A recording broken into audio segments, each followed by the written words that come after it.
It all starts just outside a doctor's office. The head doctor looks deeply worried as the main character's parents anxiously ask about their son's health.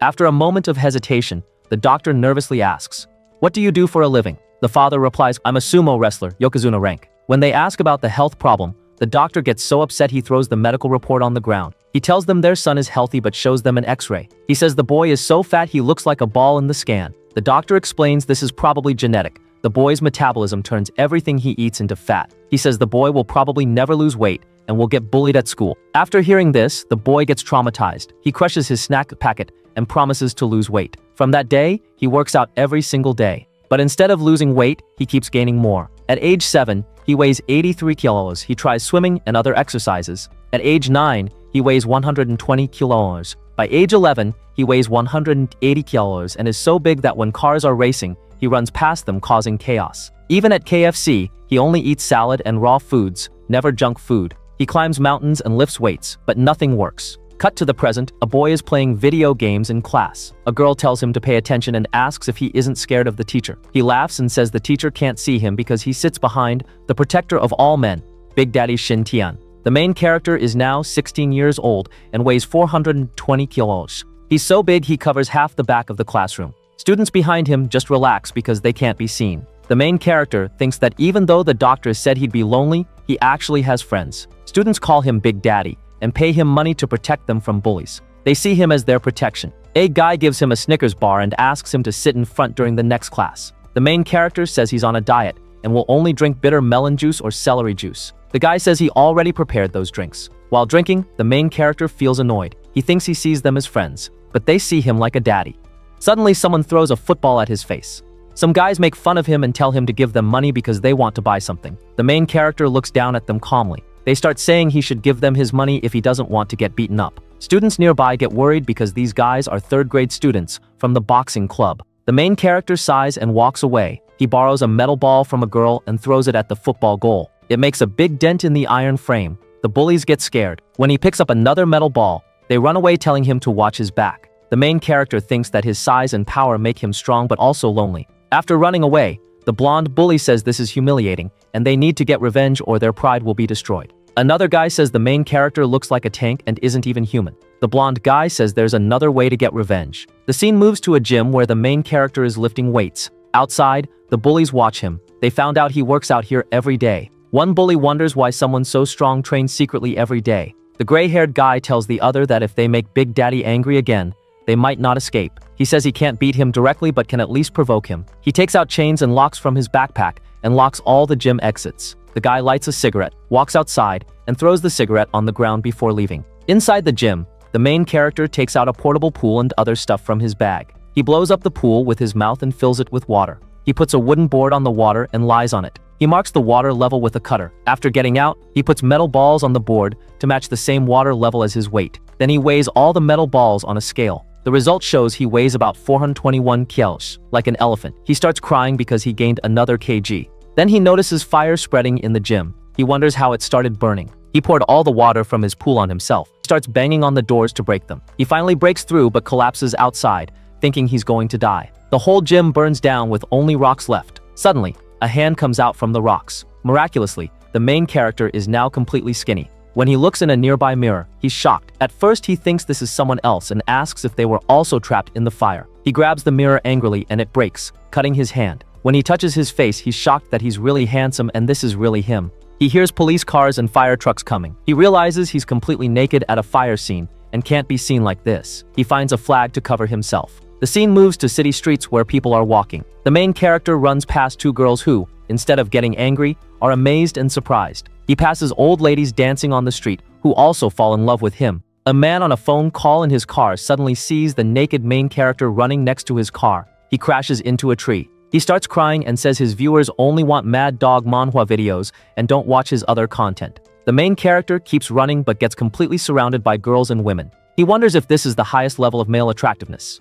The women chase him asking if he's showing youth spirit. Some say he's perverted but really handsome at the same time. They ask for his contact information. The main character feels embarrassed. He remembers his past when students surrounded him, but this feels different yet similar. He planned to sneak home but people keep chasing him. Suddenly he feels very hungry, but doesn't know why. The scene moves to the school faculty lounge. a teacher gets a phone call from the main character's parents saying their son is sick. The teacher is shocked and wonders how this is possible. What virus could make someone like the main character sick? He searches biohazard T virus on Google, wondering if humanity will go extinct. The scene moves to the main character's house. His laptop shows searches for rapid weight loss. He sits on the couch watching an idol show. The performers start dancing and the main character copies every single move they do on TV. He's surprised he can do all the dance moves and his body feels so light. Even compared to the idols, he looks attractive. While looking in the mirror, he wonders if this is really how he looks when he loses weight. He wonders if it's a dream, but the feelings are clear that it's reality. He laughs, feeling relieved that it's real and he's himself. Then his stomach starts rumbling, and he feels very hungry. On the ground are empty fast food and snack packages. He already ate all the food in his house, and this is his 5th meal of the day. The scene opens outside a hospital. Inside, the doctor can't believe the main character looked different yesterday. He points at him and asks if this is really the same person. The main character says yes. The doctor says he feels challenged and orders a full body checkup including height and CT scan. After 2 hours, the results come out and the doctor is in disbelief. He tells the main character that his blood pressure, cholesterol, and every protein level are all normal. Everything is at the median level. The doctor says if he hadn't seen the main character's medical history himself, he would think he's being tricked. But he has to say the main character is totally healthy. So healthy, it's unreal. The main character asks if this is good or bad. He lost all his weight overnight and keeps craving food. He spent $3,800 on this checkup just to learn he's healthy. The doctor says what does he expect? In 2 hours, the main character has made his 40 years of medical experience useless. Half an hour later, the main character walks on a crossroad thinking his checkup was useless. Ever since the night he was burned, he keeps feeling hungry. He looks at 2 girls but is actually looking at a roll in one girl's hand. He feels so hungry like there's a black hole in his stomach. As he keeps walking, he notices food in every person's hands. He feels hungrier and hungrier. The hunger gets so bad he starts running and drooling from his mouth. He thinks he's so hungry his stomach is eating itself. If this continues, he might lose his mind and become a cannibal. To stop his hunger, the main character went to BFC restaurant. The girl asked him what he would like to order. The main character slammed his hand on the counter and said to give him all the food the store has and double the servings for each item. Then he went to a different store and asked them to give him whatever food they have in their store. He moved to another store where he ate all the food, then went to a different store where he also ate all their food. Finally, he arrived at his home. He was full and had also collected as much food as he could for later. Then the main character remembered his past when he was eating a burger. He asked his parents what it was and said it tasted so good. His mother replied that as long as he was happy, it was fine. The main character's father stood up and came near to him. He said the main character had to remember its name. It's called junk food. In the present, the main character started crying, saying that he hadn't eaten junk food ever since that day. In order to lose weight, he ate only vegan food for 10 years. He kept crying, saying that he missed his junk food so much. After some time, the main character was sitting and wondering. He was full right now and had stored more food for later. Based on his appetite from earlier, he probably had enough food to last a few days, but it was barely enough to last a single day. Feeling sad, the main character poured Chinese medicine for weight loss and grabbed the jar. He thought that when he was fat, he was too afraid to eat anything. Now that he's skinny, his appetite has increased nearly 20 times. The only way was to use some unproven Chinese medicine and hope it would relieve his hunger. As he held the jar for too long, it became too hot. Suddenly, the jar slipped from his hands, making all the liquid fall on himself. He was shocked that he only let go of the jar because he heard water boiling. After getting soaked, he realized he didn't feel any heat. What was even weirder was that the jar was not on the stove, so how did the water boil? As he looked at his hand, he took his body temperature to check. When he touched the thermometer, it exploded. Then he grabbed a barbecue thermometer. He was really shocked to see his body temperature, which was 230 degrees Celsius. After that, the main character took 3 days off to run tests on his body and discovered 3 major changes. His height shrank from 220 cm to 187 cm, and his weight dropped from 480 kg to 62 kg. His appetite became 20 times larger, and his basal metabolic rate skyrocketed. After eating, his hands turned scorching hot, rapidly burning calories. If he didn't eat, extreme hunger kicked in, and his hands continued heating up uncontrollably. His body had also become completely immune to heat. Then he got a notification on his mobile phone about very high maintenance costs. After a week, the main character finally went to his school. 2 guys were having a conversation about Big Daddy, then they suddenly got surprised after seeing something. One guy was sad, thinking that Big Daddy hadn't come to school yet. But he got surprised after seeing that everyone on the balcony was looking at a slim and handsome person. The main character thought that this is what happens when a person becomes good-looking. All the women are attracted and men are amazed. Unfortunately, they asked the main character who he was. In the end, nobody recognized him. The main character got frustrated, thinking that he just wanted to die. He felt defeated because when you want to show off after losing weight, but nobody notices, it hurts. Then someone called out, saying, "Wait, are you?" As he turned around, it was a girl. She said, "Could it be you are the guy from my dream last night?" After hearing that, he got frustrated and said he was Big Daddy Shin Tian. This shocked everyone. They didn't believe him, so he started telling them all the things they had faced in the past, about getting bullied and one guy getting ganged up on by 17 men. Then he told all the other students their secrets. After that, they believed him and said it was really Big Daddy Shin Tian. All the girls fell in love with the main character because he had become so handsome. The girls started calling him daddy. The other boys started crying, saying that all the girls were gone now and they were going to be single from now on. In the classroom, the teacher told everyone that Big Daddy was back. The whole class was happy after the main character's arrival. The main character went to his seat. As the lesson started, the guy behind the main character took out his monitor and controller and started playing games. The girl behind that guy started dancing. All the students at the back started doing their own things instead of studying. But there was one student who was frustrated. But this time was different. The girl next to the gamer boy told him to pay attention to and asked if he wasn't scared of being caught by the teacher. He said, "Who's going to catch me?" That teacher can't catch him because he's sitting behind the symbol of freedom, the class guardian, Big Daddy Shin Tian. But he forgot that the main character wasn't in his huge form anymore. He was also slim and short now. As he made eye contact with the teacher, the other students quickly got back to their seats and acted normal. Then they started crying, saying, "Why did this have to happen? It's like some woodcutter cut down their freedom and home." One girl started crying that she wasn't allowed to dance at home, and this was the only place she could chase her dream. Then the main character looked at her and waved. As she was crying, she started saying that the main character was so handsome. During the afternoon break, the same guy from earlier was standing there. The blonde-haired guy told him that Big Daddy Shin Tian was back and asked if he would kill them. He got scared after hearing that. He grabbed the blonde-haired guy, saying how would he know? He didn't even know that the gym would catch fire that night. Then the blonde-haired guy said that they would be caught eventually because they left their locks behind. The main character might come to hunt them down. The guy said that in that case, they would have to kill him. The blonde-haired guy said he would rather watch him jump off the building than see him get beaten up alive. The gray-haired guy told him that he was all prepared. The blonde-haired guy asked if he could not participate in this one. The other guy said that even if he doesn't participate, when the main character finds out why the fire started, he will still get beaten to death. Then he started crying and went to the corner, saying that if he could start over, he would be a good person from the beginning.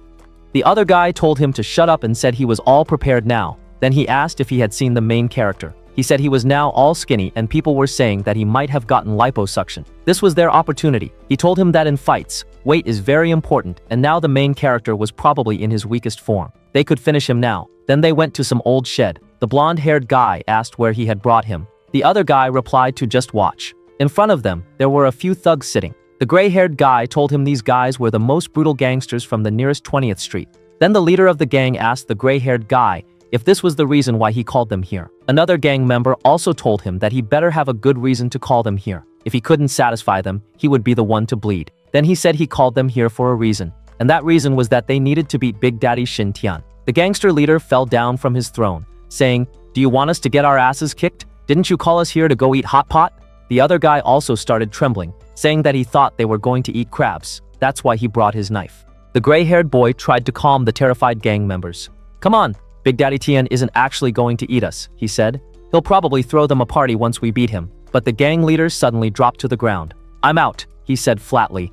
"This whole thing is a scam." The reluctant member explained that fighting Big Daddy Tian would set him up for life financially, but he had encountered the legendary fighter before when Tian was defending a bullied student. During that encounter, Big Daddy Tian had grabbed him and broken his arm, leaving a lasting impression of terror. Another gang member with a knife became distressed at hearing Big Daddy Tian's name, and the group began crying, saying they wouldn't risk their lives. The knife-wielding member tore off his shirt to show scars from a previous encounter, describing how Big Daddy Tian had pinned him against a wall and scraped off his tattoo. Other members joined in the crying, asking why they had to face such a cursed opponent. The gray-haired boy then showed them a recent photo of Big Daddy Tian, but the gang members initially refused to look at it. When they finally saw the photo, they were shocked to see a thin, almost frail-looking young man. The gray-haired boy explained that this was indeed Big Daddy Tian after he had been set on fire, underwent surgery, and lost significant weight. The gang fell silent, processing this dramatic transformation. The knife-wielding member asked their leader what they should do. After consideration, the leader decided they might have a chance and proposed a simple plan.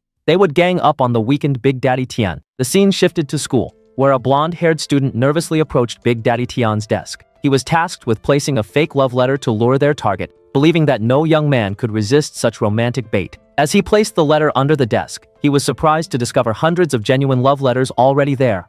Panicking about his deception, he gathered all the letters in a bag and took them away to burn them. As he walks, he realizes he can never be a good person after doing something like this. Later, when Big Daddy Tian returned to his desk and found the remaining letter, he read it and became visibly frustrated. The contents clearly irritated him. After school, Big Daddy Tian found himself facing several thugs on the street. Despite their unpleasant looks and threatening demeanor, he showed no fear. The gray-haired gang member mocked him, saying he must not have predicted that his date with a beautiful girl was just a delusion designed to lure him there. He declared that this would be Big Daddy Tian's last day. Big Daddy Tian calmly responded that he had known it was a trap, pointing out that only someone like the gray-haired thug could write a love letter that sounded more like a challenge. Looking at the familiar faces, he asked if their skin was itching for a beating. The gray-haired member tried to boost his crew's morale, calling them seasoned killers and questioning why they were acting scared. However, the gang members were so terrified they seemed ready to wet themselves. The gang leader and knife-wielding member nervously claimed they were just out for a walk and happened to be passing by.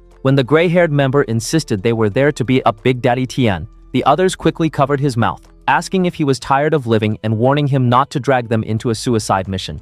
Big Daddy Tian, sensing their fear, decided to demonstrate his power by slamming his fist against a nearby wall. However, instead of the expected impact, he felt intense pain and heard cracking sounds. His hand began bleeding, and he quickly covered it. He was shocked by how much the impact hurt him, wondering if he had become weaker after losing weight. The realization hit him that he was in a volatile situation. Good looks meant nothing compared to strength. He reflected that people only appreciate strength when they've lost it, and he began crying as he remembered his former powerful self. Despite his internal struggle, Big Daddy Tian maintained an intimidating aura that kept the gang members scared. However, their boss noticed something was wrong, observing that if Big Daddy Tian were at full strength, the wall would have shattered. He suspected that their legendary opponent had indeed become weaker. The boss ordered the gray-haired member to attack first, since he was the one who had led them into this situation. Nervously approaching Big Daddy Tian, the gray-haired thug claimed it was all a misunderstanding and that he didn't want to provoke anyone. He extended his hand, saying he was there to congratulate Big Daddy Tian on his discharge from the hospital and asking for forgiveness. However, he had a hidden plan. When he got a good grip on Big Daddy Tian's hand, he would increase the pressure to test his strength. As Big Daddy Tian looked at the extended hand, he noticed his own hand was steaming with heat. When he grasped the thug's hand, the man immediately began screaming in pain, unable to break free from the burning grip. The other gang members, witnessing this display of power, fled in terror, believing Big Daddy Tian was still as dangerous as before. They blamed the gray-haired member for leading them into a death trap as they ran away, leaving him lifeless on the ground. Big Daddy Tian looked at his steaming hand, feeling completely exhausted. The struggle had nearly made him lose consciousness, and he almost fell to the ground, wondering if he had really become this weak and what he would do in the future. Eventually, he collapsed. After some time, a girl appeared, standing over the unconscious Big Daddy Tian. She appears to be holding a mysterious, magical-looking circular object. Big Daddy Tian found himself in a water-like environment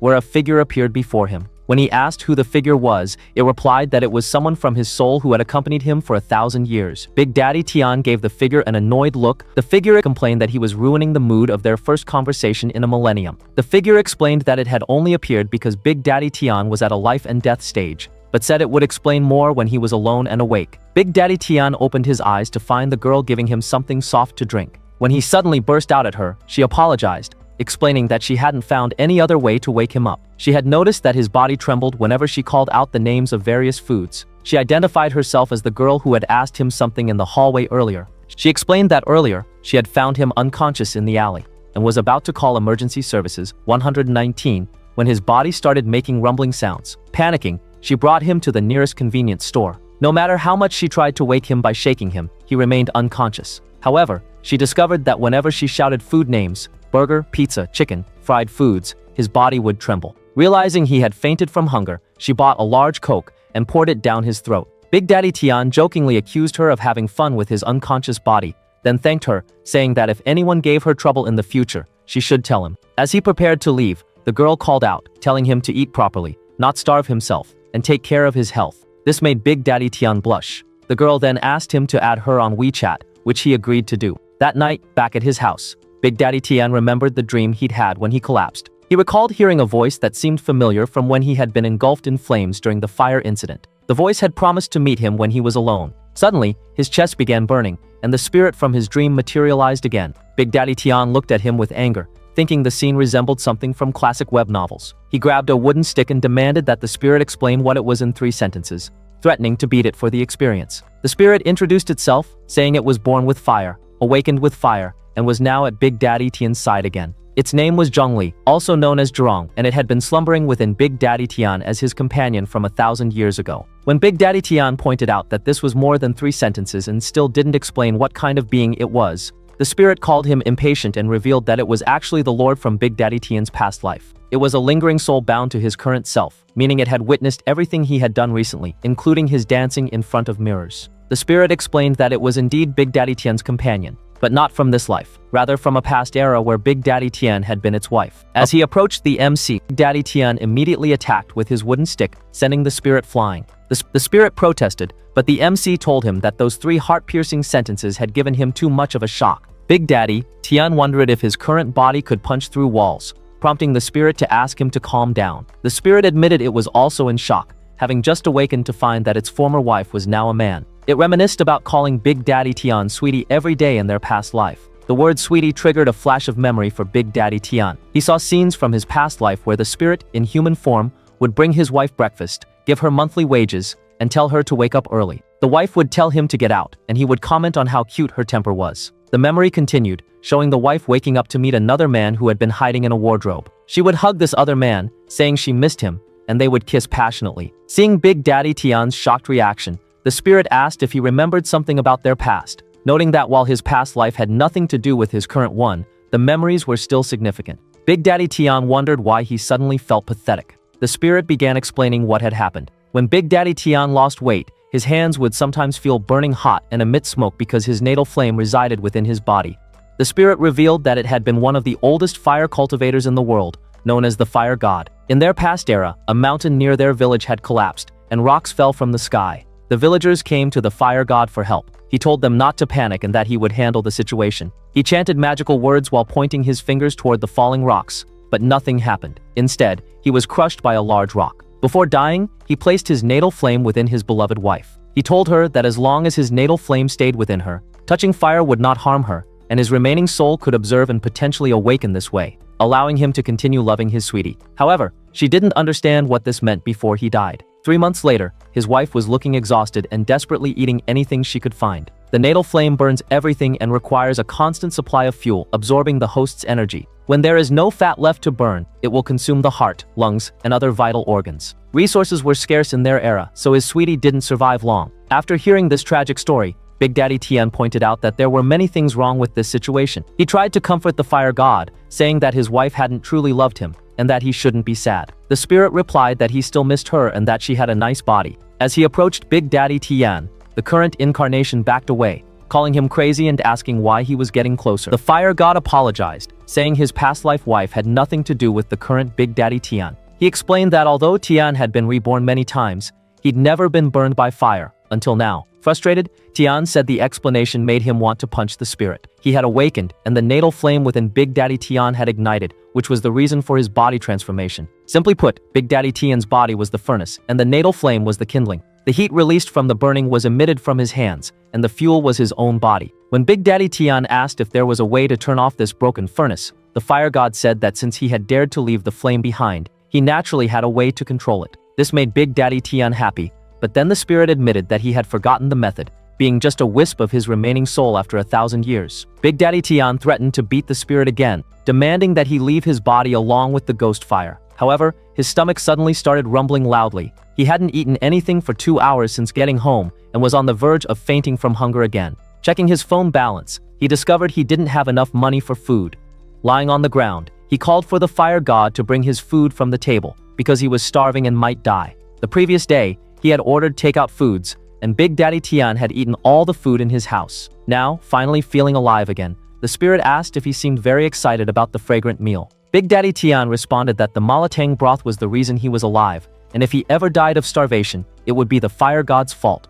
The spirit affectionately called him Tian Tian, prompting Big Daddy Tian to demand that he stop using that disgusting nickname. He suggested they be brothers in this life instead of husband and wife, or perhaps father and son, warning that if the spirit ever called him Tian Tian again, he would become his father and call the spirit his dog son. After a moment of silence, the spirit gave a thumbs up and agreed to be good brothers. Big Daddy Tian spent an hour quietly huddled in a corner, completely processing all the information about this disaster. He calculated that with an appetite far exceeding that of a normal person, equivalent to 71 steamed buns dipped in malatang broth, his food expenses would exceed 10,000 yuan. His parents, who were currently overseas, maintained strict control over his finances and likely wouldn't support him if he asked for money for food. Faced with the need for both money and food, he considered becoming a food streamer as a viable option, but before he could start earning income from that, he didn't know how he would manage his next meal.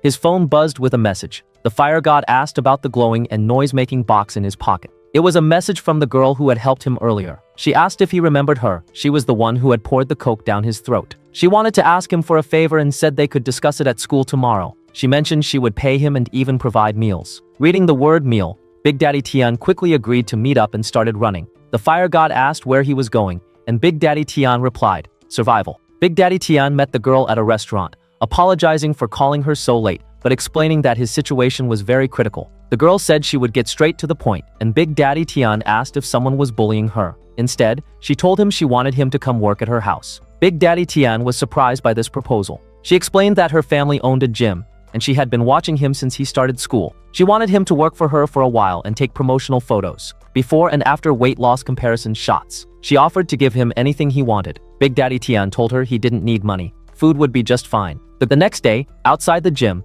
Big Daddy Tian stood next to a poster showing his previous appearance alongside his new look. A crowd of people had gathered outside the gym, and the girl was shocked, having never seen so many people. It looked like all the women in the area had gathered there. Looking more closely, less than half were actually inquiring about signing up for gym memberships. The other half were simply drooling over Big Daddy Tian's appearance. One girl asked if Big Daddy Tian could be her personal trainer. He responded that he wasn't quite ready to be a coach, but would do his best. After she signed up, the girl rushed to fill out the registration form, saying she would sign up for a 3-year membership. Another girl asked if she could touch his chest muscles because she needed to understand the fitness results, blushing as she spoke. He pulled her into his arms, making her blush. Big Daddy Tian found this familiar. Having experienced similar situations before, it reminded him of how boys at school would throw themselves at his chest and call him daddy, except now it was happening with girls. The girl rushed to the registration desk, declaring she would sign up for a 5-year premium membership. By noon, the gym owner asked Big Daddy Tian what he wanted to eat,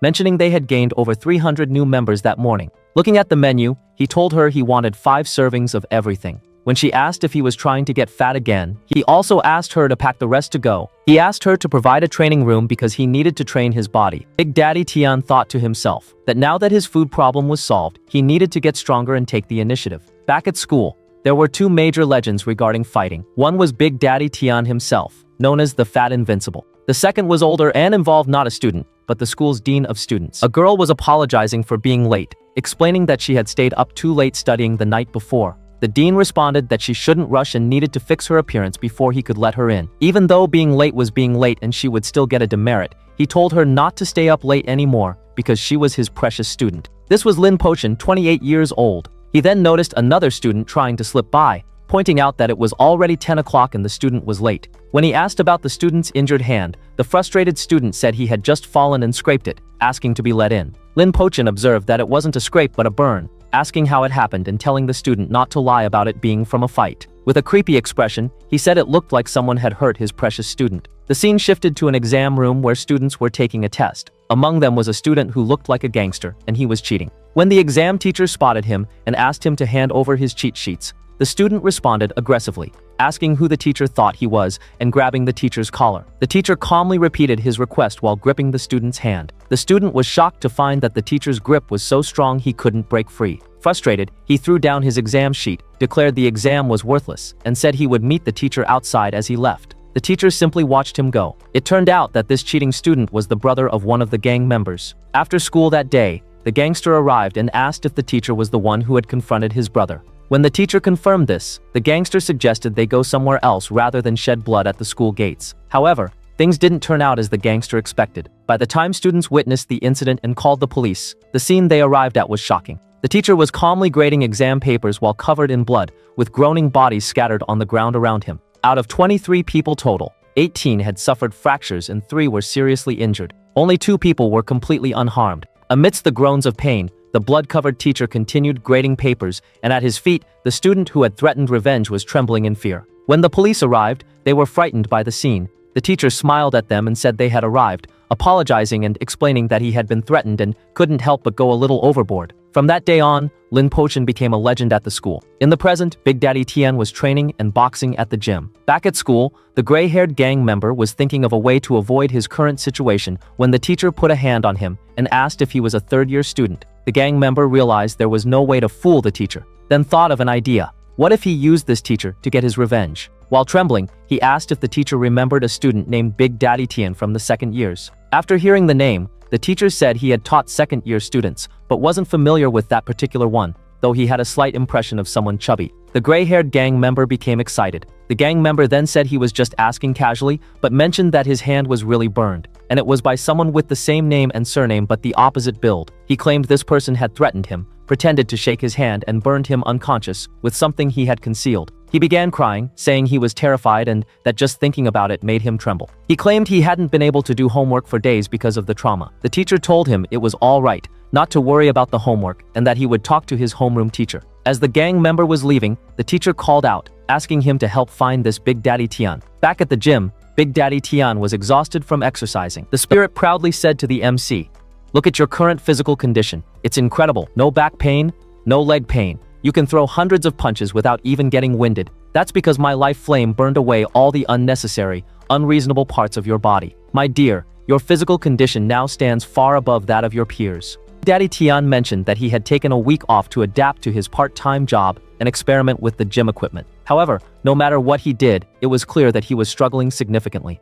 He grabbed the fire god, saying not to joke around. He used to be able to break punching bags with just one punch. While being shaken, the fire god said that while Big Daddy Tian might be weaker now, he had become much more handsome. The teacher from the school was now standing outside the gym. As he entered, he saw Big Daddy Tian struggling to lift weights to his shoulders. This was clearly his limit. Big Daddy Tian was frustrated by his weakness. He was just too skinny now, whereas in the past he could easily lift heavy weights. He thought that this was all meaningless. The teacher approached and grabbed the weight Big Daddy Tian was struggling with. While easily lifting it, he smiled and said that Big Daddy Tian was quite weak and didn't look like a bad guy either. The teacher approached the student and asked if he was Shitian. When the student confirmed and asked why he was asking, the teacher quickly dropped his weights and prepared to attack. His punch nearly hit Shitian's face, but the MC quickly blocked it with his hand. Still, the impact sent him sliding backward and his hand began to bleed. The teacher was surprised. That punch should have broken his nose. He thought, such fast reflexes. Is he a veteran?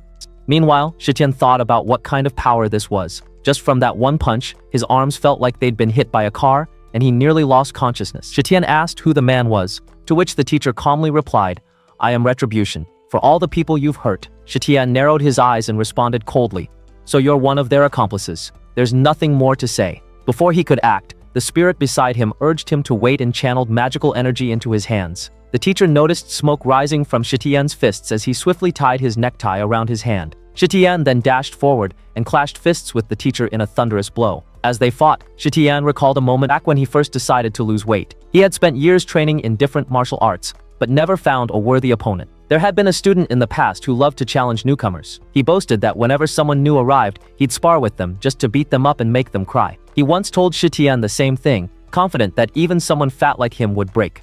But Shitian had grabbed him by the head and stopped him cold. Later that day, as the teacher was quietly eating soup, a student rushed in to report something unexpected. Their senior, Long Batian, had been beaten and was crying outside the classroom. The teacher remained calm, telling them not to panic and to return to training. "I'll handle the new student myself. Just a small matter," he said. Shitian sent the teacher flying with just one hit, and the teacher told him to go easy. He wondered how Shitian could have so much power with such poor physical form. Shitian responded that he was already going easy on him. From that moment, Shitian realized he would probably never find an opponent in his life unless he became weaker and thinner. Yet now, for the first time, he had encountered adversity. Shitian was like a small boat struggling with all his might to stay afloat in the storm of his fists. As Shitian struggled to stand, the teacher stopped and praised him, saying it had been 10 minutes and he was still standing. He was starting to admire Shitian. Shitian told him to shut up because he had come out of nowhere looking for a fight, beaten him up, and then inexplicably praised him. He asked how much more the teacher was trying to piss him off. After sparring a few more blows, Shitian began to notice something odd. Whenever he went in for an attack, the teacher would immediately drop his own strike, retreat, and dodge. Determined, Shitian lunged forward, ready to land a blow. But as they fought, he felt something he hadn't felt in a long time. A spark of excitement. It was as if he had finally found what he'd been looking for all these years. With a grin, he shouted, "Let's see who falls first." Suddenly, the door burst open. A girl stepped in, annoyed by the noise. Seeing the teacher, she asked sharply, "What are you doing here?" She then noticed his opponent. "Wait, you hit student Shitian? But he's so handsome." The teacher froze. Student? He was stunned to learn that Shitian was enrolled at the school. Later, the teacher approached Shitian and apologized. "I trusted the wrong person. This was all my fault." Shitian crossed his arms and said, "You hit me 26 times. Can I punch you once?" This shocked the gym girl. The teacher told him to go ahead and prepare himself. Instead, Shitian told the teacher to eat something he had specially prepared, an extremely spicy sauce. He had to finish it all, every last drop, and then he would forgive him. As the teacher drank the sauce, Shitian thought this was the first time he had ever encountered an opponent he couldn't easily defeat. He couldn't say if he was happy or angry, but in that moment of their fight, his heart had raced. That night, back at his house, Shitian told the spirit to stay away from him while going to bed. The spirit told him to wait because he had something important to tell him. The spirit explained that when Shitian was fighting, his hands were lit by fire. This was the first time in 1,000 years that he had tried to manipulate flames. Because of that, he realized he had recovered some of his memory and powers. He had noticed 3 things. First, he had figured out a way to restore Shitian's body to normal. Second, the teacher and the girl were both suspicious. He noticed the girl possessed something a mortal shouldn't have, and regarding the teacher, his aura, the spirit still remembered quite clearly. During dinner, when he was near the teacher, he heard him muttering, "Lin Po Tian, you are still as irritable and impulsive as ever. You don't deserve to be called." The spirit felt like the teacher's aura wasn't human at all. When Shitian asked what he meant, the spirit responded that there was an ultimate secret in this world. Even though he was deified and ruled over all people in his previous life, he wasn't satisfied. He was full of curiosity about the unknown world beyond. The spirit recounted how in the past, when he was sitting alone, his wife came and told him to go on an adventure. For 3 whole years without any questions, he went on an adventure in his chariot of fire. Shitian thought that in 3 whole years, she probably had fun with the whole village. The spirit said that when he eventually returned, he had discovered earth-shattering secrets. He kept going north, never looked back, and yet came back with knowledge. Shitian was disappointed and quickly ran off, grabbed a book from the bookshelf, and hit the spirit with it, telling him to screw off because he was going to bed. The spirit asked if he was interested in his wife. As Shitian was leaving, the spirit said he would get straight to the point. Back then, he had witnessed many strange races, plants, and animals. He had compiled and organized them and wrote 7 medicinal formulas for warming the spirit and nourishing the soul. The spirit remembered one formula. Since he was just a wisp of a soul, if he could get this formula right, he might be able to recover more of his memory. Perhaps he could eventually recall how to control flames. The formula ingredients were ginger, garlic, Sichuan pepper, and chili. Regarding the teacher and the girl, the spirit explained that the girl had something like a compass. He had been observing for a long time, and there were spiritual fluctuations within it. Perhaps it was a family heirloom, or perhaps she had obtained it by chance. In any case, it wasn't something an ordinary person should have. As for the teacher, he was indeed not human. He himself was a wisp of a soul, and the aura around the teacher was one of near madness. Those who possessed such an aura were definitely not human. He was probably some kind of monster lurking among humans. The scene shifted to show the teacher with a photo frame and joss sticks. The teacher was apologizing to the photo, saying he had come to chat with his old friend again today. He had hurt a student and had done wrong. Looking at the photo, he said he couldn't be like him. It was so hard learning to be human.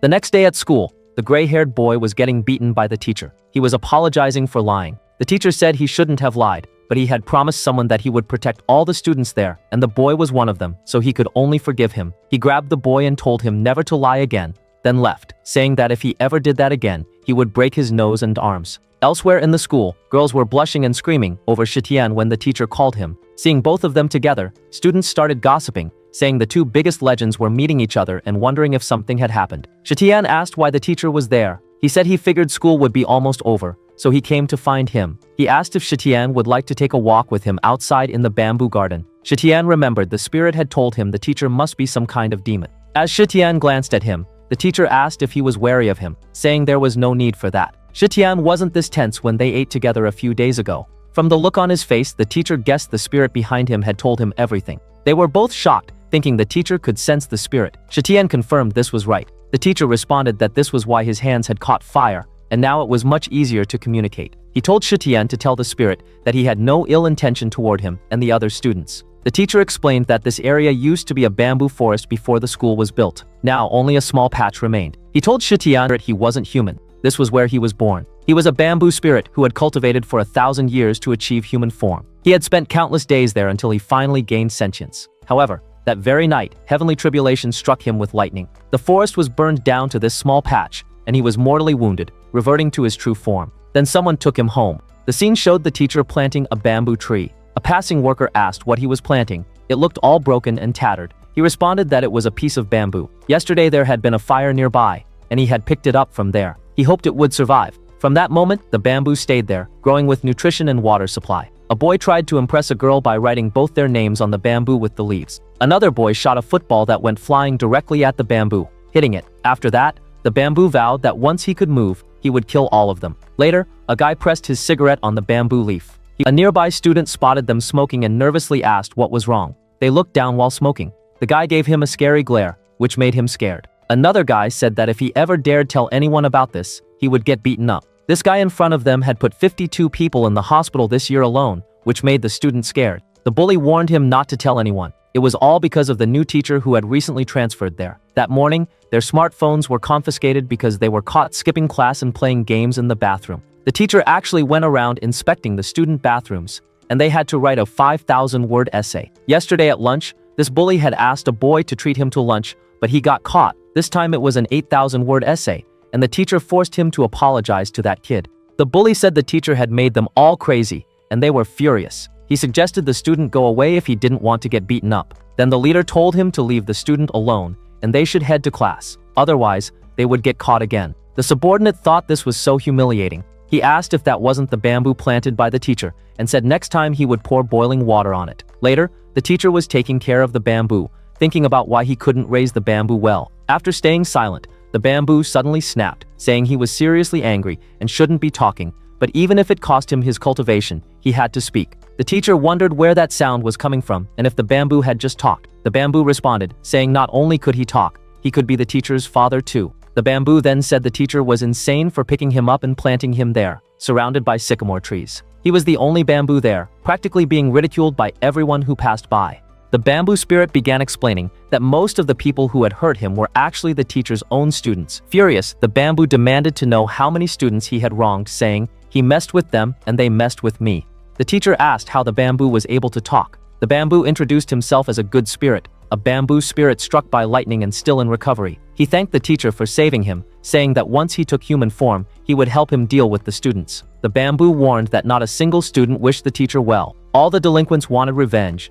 and the rest simply gossiped behind his back. The bamboo asked the teacher to help him recover and take him away from that place. In return, he would help him take revenge. But the teacher refused, saying he couldn't allow harm to come to his students. He picked up the bamboo and told him he was too dangerous to be left there. So he brought him home and planted him in a pot. For a while, life was peaceful. The bamboo remembered those days fondly. Then one day, he asked the teacher why he wouldn't let him attack the students. The teacher admitted that he had gone through that same rebellious phase too. He didn't believe those youths were bad. They just lacked guidance. He wanted to show them the beauty of life and lead them down the right path. When the teacher tried to draw a comparison between the bamboo and his students, the bamboo rejected it, refusing to be treated like one of them. Still, life went on peacefully for about 6 months. But the bamboo realized too late that he had made a mistake. Being a newly formed spirit struck by lightning made him vulnerable and a prime target for cultivators. He shouldn't have stayed with the teacher. One memory stood out. The teacher had been sitting next to the bamboo, eating watermelon. The bamboo asked him to pour some juice on his leaves so he could feel the human sensation. As he was about to do it, a knock came at the door. When the teacher opened it, it was a group of delinquent students. He asked them why they were there and noticed something was off about their eyes.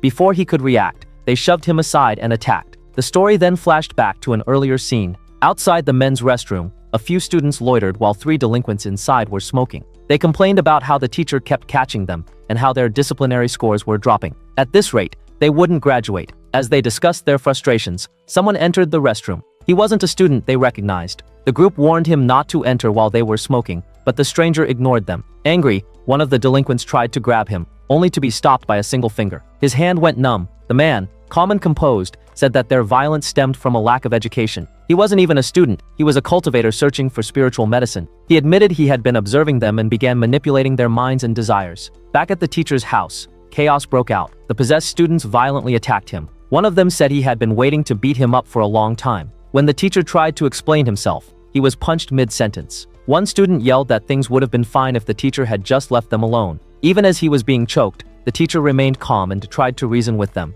He said he saw a broader and happier path for them and that he wanted to show it to them. Reaching toward the bamboo pot, he let go of resistance. Suddenly, the room exploded with energy. The windows shattered, and the students were blown out from the 3rd floor. The teacher opened his eyes to find the bamboo spirit standing beside him, now in human form. The bamboo teased him for not resting longer and mentioned that he had saved his life by throwing the students out. Scared, he asked him who he was. He proudly declared that now, with a human body, he wanted to experience the life path the teacher always talked about. The narration cut to the present, where the bamboo spirit recounted this story to MC. When the spirit asked what happened afterward, MC was surprised to hear that nothing more occurred. The villain never returned. The bamboo simply stayed by the teacher's side and protected him. But in this scene, the bamboo guy warns the teacher that they're in grave danger. He reveals that the student who attacked earlier was being controlled, and that a cultivator is hiding in the school, one who is after the bamboo's body. The teacher blushes and mutters that it sounds kind of pervy. When the teacher asked what they should do, the bamboo said they had to stick together, literally. Even when going to the bathroom, he would have to follow him. He suggested a solution: let him experience the life path by becoming a teacher. Now in the classroom, the teacher was holding a bamboo stick, the transformed spirit, and explaining a lesson. Students whispered among themselves, wondering why their teacher, once a known plant lover, was now walking around with a bamboo pointer. Back in the present timeline, the bamboo said it had been 36 years since he was used as a pointer stick, but during that time, he had achieved full comprehensive surveillance. The MC interrupted sharply, telling him to stop bullshitting. The bamboo snapped back, insisting he had indeed been used for 36 years. He had been watching over the teacher all along, but the villain never showed up. Both the MC and the spirit were deeply disappointed by this story. Then the bamboo revealed that the original teacher had passed away a few years ago from natural illness. His final wish was for the bamboo to continue on the same life path. That's why he stayed on, fulfilling his old friend's last wish. He added that he still felt like someone was watching him, possibly the culprit from back then. He asked MC not to reveal that he wasn't human. He didn't want to betray his deceased friend's trust. MC promised to keep the secret, then asked for a favor. He wanted to know where to find certain ingredients. At that moment, the scene briefly shifted to a mysterious man watching both MC and the bamboo teacher from afar. MC went back to his daily routine, eating, helping others, and getting stared at by a student. Meanwhile, his desk at school was covered in love letters. Back then, the MC had mentioned he had just started cultivating. The bamboo offered him a special website to help. Confused, MC asked what kind of website. The bamboo explained that it was where modern cultivators gathered. He told MC to call him when he logged in. Later that night, MC entered the site and was shocked. It looked like a completely different world. Slamming his hand on the table, he called the bamboo and asked how many cultivators were around. The bamboo replied, about 1.2 million. MC was stunned. The teacher mentioned that there are many extraordinary people with unique abilities, all called inheritors of traditional crafts. These skills are considered intangible cultural heritage, so there's a dedicated website and government department to prevent these esoteric arts from being lost. Some sales in the community even initiated this effort, and the government is involved as well. The MC was really shocked to hear that most cultivators can't dodge a sniper bullet traveling thousands of meters per second. But by using esoteric arts, they can easily evade it. However, they get arrested every year for breaking the law. He said that anyone who steps even slightly out of line is warned. Then the bamboo guy shared a story about a man in the area. Cultivation is both time-consuming and unprofitable nowadays. This man dedicated 20 years practicing GU cultivation, but his wife scolded him every day for not having a proper job. Meanwhile, one of his friends who moved to the city has already built a big house. That's how, over time, these skills have been lost. He explained that cultivation today is very down to earth. Then he told the MC to just register his information on the website. There are many guides to help, opportunities to communicate with fellow cultivators, and even offline blind dates and group meetups. By registering, the MC could also receive cooking oil and rice every month. After hearing that, the MC asked how much food he would actually get. Now as he's filling out the form, now at school, Shitian's unintentionally stealing hearts with his transformed appearance. Girls whispered and giggled around him, clearly smitten. Meanwhile, he quietly wondered to himself. It had been quite a while since he submitted that form, yet he still hadn't received a response. As usual, his desk was piled high with letters. But this time, there was something else too, a gift box. Curious, he opened it and was stunned to find a ring inside. He stood up immediately and asked aloud, "Who placed this in my desk? This is way too extravagant." But the class around him looked genuinely confused, no one claiming responsibility. The next day, he received a PlayStation. The day after that, a heart-shaped box of chocolates. Then came a graphic card, and by the 5th day, another mysterious gift appeared. At this point, Shitian was completely overwhelmed. These weren't just ordinary fan letters. Someone was clearly going all out. Nervous, he realized he needed to find out who was behind this. Yet, not a single note had a name attached. That evening, Shitian brought all the gifts and letters back home. The spirit inside him, curious, asked what he was doing. Shitian replied that he was reading through all the letters. He couldn't bring himself to throw them away because, despite how ridiculous some were, people had written them with genuine feelings. He explained that the letters mostly fell into 3 categories. First, those who wanted tips on weight loss. Second, those who bizarrely referred to him as their father. And lastly, those who clearly had impure motives. Especially the third kind. It was as if they wanted to reach out and touch his face through the paper itself. Irritated, Shitian shouted that none of the letters mentioned anything about sending him the gifts. The spirit said he was jealous of the MC. Shitian, not having it, slapped the spirit in the face. Trying to calm things down,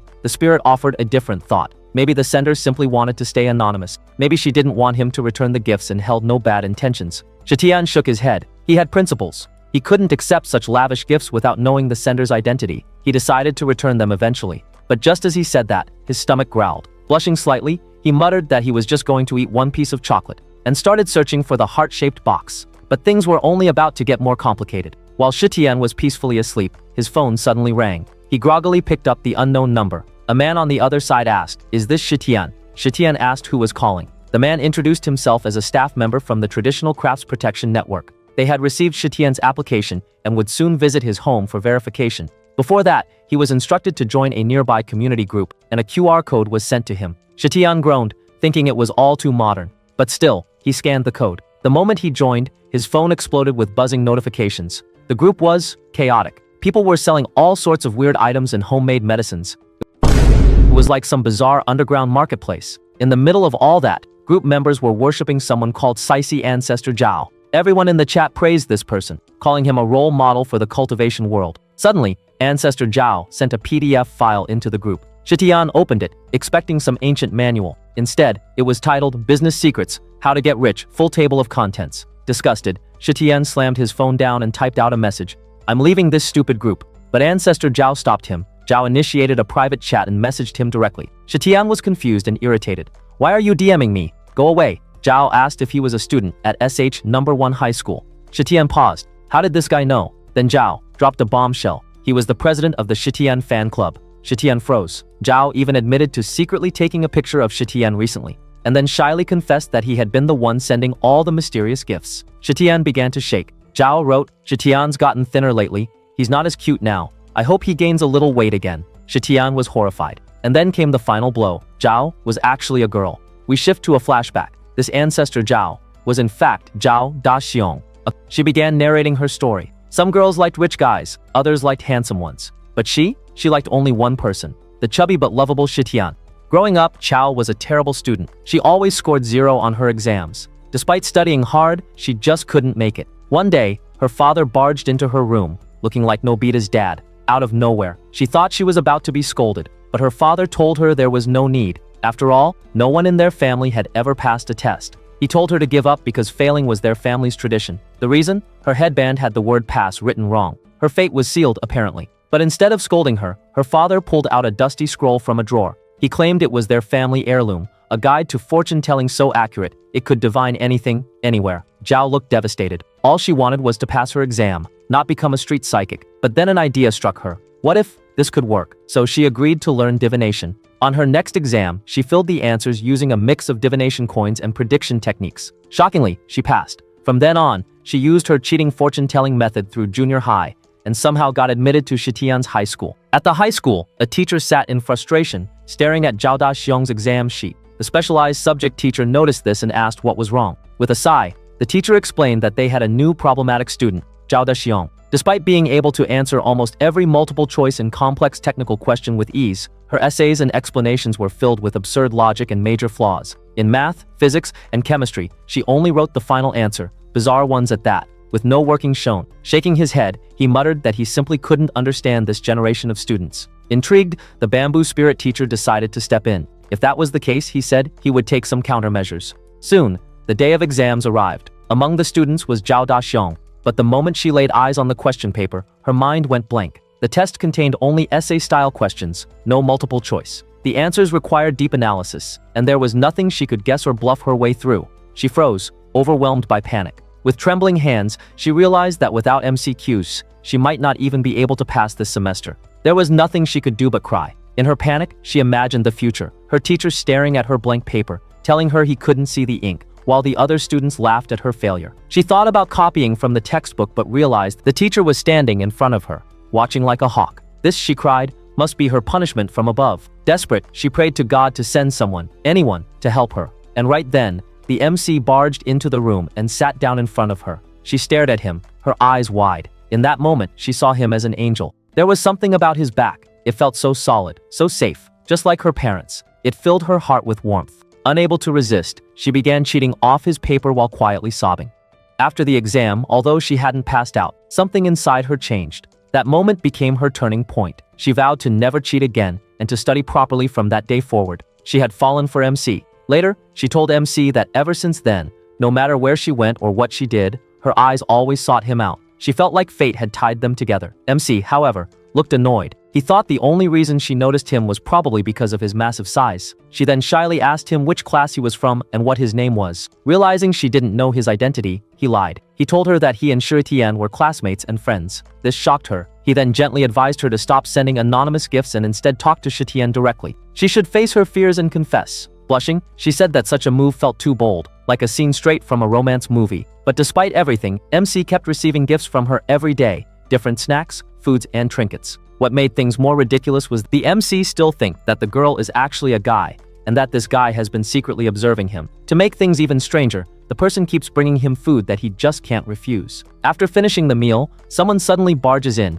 yelling, "Is Daddy Shitian here?" Spotting the MC, the newcomer says, "There's a first-year girl waiting out in the hallway. She wants to see Daddy." The MC is confused but heads outside to check. When he sees the girl, he wonders, is this really her? The girl then says she wants to take photos of him. Meanwhile, students in the background whisper about how many times girls have asked the MC out lately. She explains that she knows he works at the gym, and she even contacted the manager. They've agreed to do a photo shoot featuring him working out for a promotional poster. But in truth, she's hoping that through this opportunity, she can get to know him better. Later at the gym, she boldly takes several poster-style photos of the MC in various poses. After the photo shoot ended, the MC, still catching his breath, turned to the gym manager and asked, "What's her deal?" The manager smiled, glancing toward the girl as she packed up her camera. "She and Zhao have known each other for a long time," she said. "She's always been a bit mysterious, but she's a good person." She paused, then added thoughtfully, "Back when things were tough, she guided me through some important decisions, always at just the right time. That's why I carry a compass now." Sounds silly,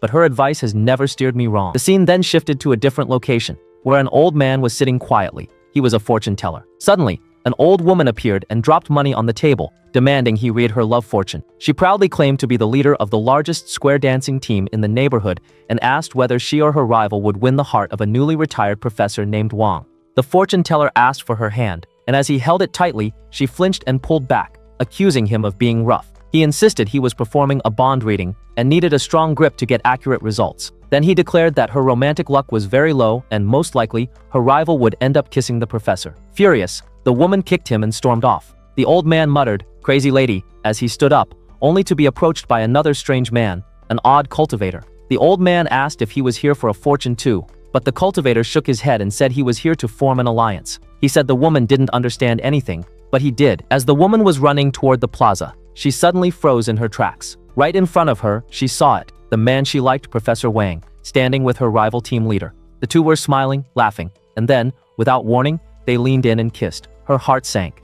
The fortune teller was no ordinary man. He was once ranked among the top 10 cultivators, known in Jianghu as the calculus ancestor. The old man was startled. He hadn't expected to be recognized. Laughing awkwardly, he packed his things and tried to flee, not wanting to get dragged into trouble. But the cultivator chased after him, lifting his three-wheeled cart into the air. The old man demanded to know what he wanted. The cultivator explained that he wasn't from the city guard or any traditional crafts protection group. He was also on the run. He asked the old man to look into his eyes and see his sincerity. The two ended up sitting down to eat. While they ate, the cultivator remarked that he had once been incredibly skilled. He'd eaten 6 servings without issue. He asked how someone like that ended up as a fortune teller. The old man confessed. Years ago, he made a mistake. He miscalculated a divination, got caught up in an online casino scam, and lost everything, even with his divine abilities. His entire pension vanished. That's how he ended up broke and working as a fortune teller. Then he asked about the cultivator's story. The cultivator admitted that things were complicated. He wasn't even human. He was a demon who had cultivated into spirit form. To prove it, he revealed his true shape, a bamboo rabbit. Startled, the old man warned him not to show such forms in public. Someone might see. The rabbit spirit reassured him. He had already cast an illusion. No one passing by could see him. Then with a sigh, the bamboo spirit told his story. He once lived near a mountain filled with bamboo. his main food source. One massive bamboo stalk in particular was incredibly nutritious, and he had planned to eat it on his 1000th birthday. But before that day came, the bamboo itself cultivated into a spirit and flew away. The tribulation that followed caused thunder and lightning, burning the entire bamboo forest to the ground. The worst part? The bamboo spirit that escaped was too strong to defeat. For 40 years, the rabbit had disguised himself as different students, trying to observe and ambush that bamboo. But there was never an opening. He watched the bamboo spirit rise from being an ordinary teacher to the academy's director. Recently, that bamboo had even made friends with a cultivator. Frustrated, the rabbit spirit exclaimed, "All I wanted was to eat some bamboo. Is that so wrong? I stand on the side of justice." The old man told him to calm down. The rabbit nodded and said that's why he came to ask for help. If he paid enough, surely the old man would agree. He promised good food and a few thousand yuan. But the old man didn't budge. He wanted 60,000 yuan. The bamboo rabbit froze, then exploded. "Are you trying to rob me?" The rat spirit complained that the old man is charging too much. He explained that his only source of income for the past 40 years had been robbing younger students every single day, rain or shine. He'd never taken a break, yet only managed to save 60,000 yuan. Now, he was even touching his wife's savings. The old man scoffed and told him to cut that crap, he was broke too. Then he asked him to think carefully. Which was more important, his female or his bamboo food? The bamboo rat answered, the female rat. In that case, the old man asked him why he needed his help. The bamboo rat explained that the bamboo spirit has a friend, someone who seems to have the power to heat up his hands. That boy has been targeted by a female fortune teller cultivator, and according to him, their relationship follows a certain pattern. He said he hoped the old man could hold back those two students for a while, so he could have the chance to fight the bamboo spirit one-on-one. Then he added, "Aren't you interested in that girl? She's from the Zhao family, the ones you hate." The old man smirked. "Is that so, Zhao family?" He nodded and said he'd give him that assignment. The bamboo rat thought it was a discount, but instead the old man told him that for giving him this information, he'd only take off 80 yuan. The rat was furious. This food costs more than that. Meanwhile, after several hours of intense workout at the gym, the MC was finally leaving when Zhao stopped him outside. She asked if they could walk together since they were headed in the same direction. As they walked, she suddenly brought up the past, how she first noticed him during the final exams. Back then, he was quite chubby, and she admitted she was shocked to see how composed and fit he had become. She then confessed that even after he lost all that weight, she couldn't forget about him. Just as she was about to confess her feelings, the MC sensed something unusual. He told her they'd talk later, but the atmosphere around him felt off. Despite being in the middle of the city, he hadn't seen a single pedestrian for several minutes, except for an old man following them. At the same time, back at school, the bamboo rat was heading toward the bamboo teacher. But before he could get there, a female student spotted him, ran up and hugged him tightly, calling him soft and fluffy.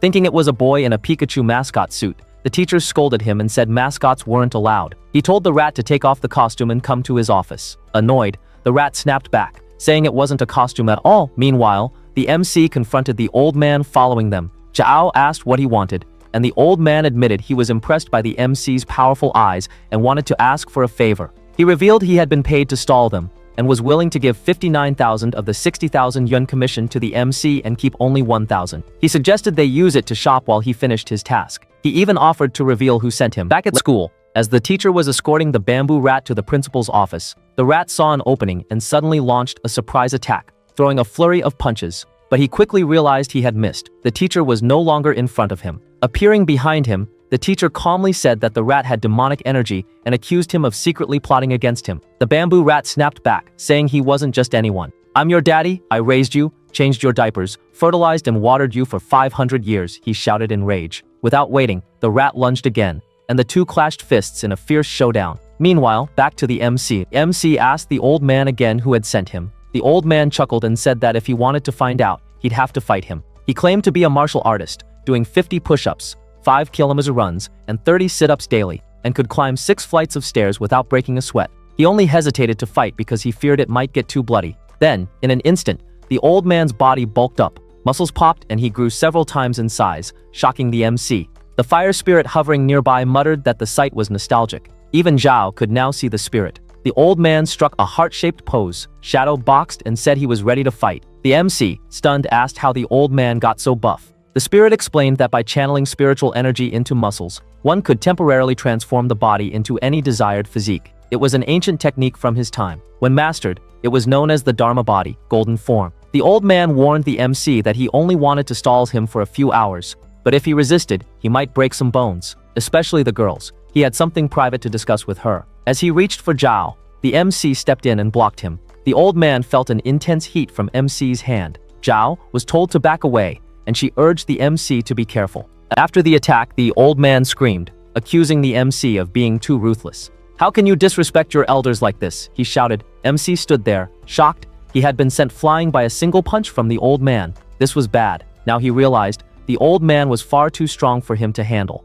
The spirit explained that by focusing spiritual energy and thinking about one's strongest form, one could reshape their body. Since MC hadn't cultivated yet, the spirit lent him some of his own energy. As the old man charged, he was shocked to see that MC had already transformed. His old chubby physique had returned, but now with power. The MC easily blocked the attack. With a confident smirk, he slapped the old man to the ground. The spirit asked how it felt to be back in his old body. The MC grinned and said it felt amazing, like he'd regained his youth. Then he grabbed the old man by the leg, spun him in the air, and flung him away. Zhao watched in awe. She felt blessed just seeing the MC return to his former self. The spirit warned that the MC could only maintain this form for 3 minutes. His spiritual energy was burning too fast. The old man, now in disbelief, muttered that the difference in their strength was like standing before a mountain. Still, he convinced himself that although MC was big, he couldn't be fast. He launched toward Zhao, but MC appeared behind him in a flash and lifted him into the air. The old man yelled about his back hurting. MC told him not to resist or he'd hurt his bones and muscles.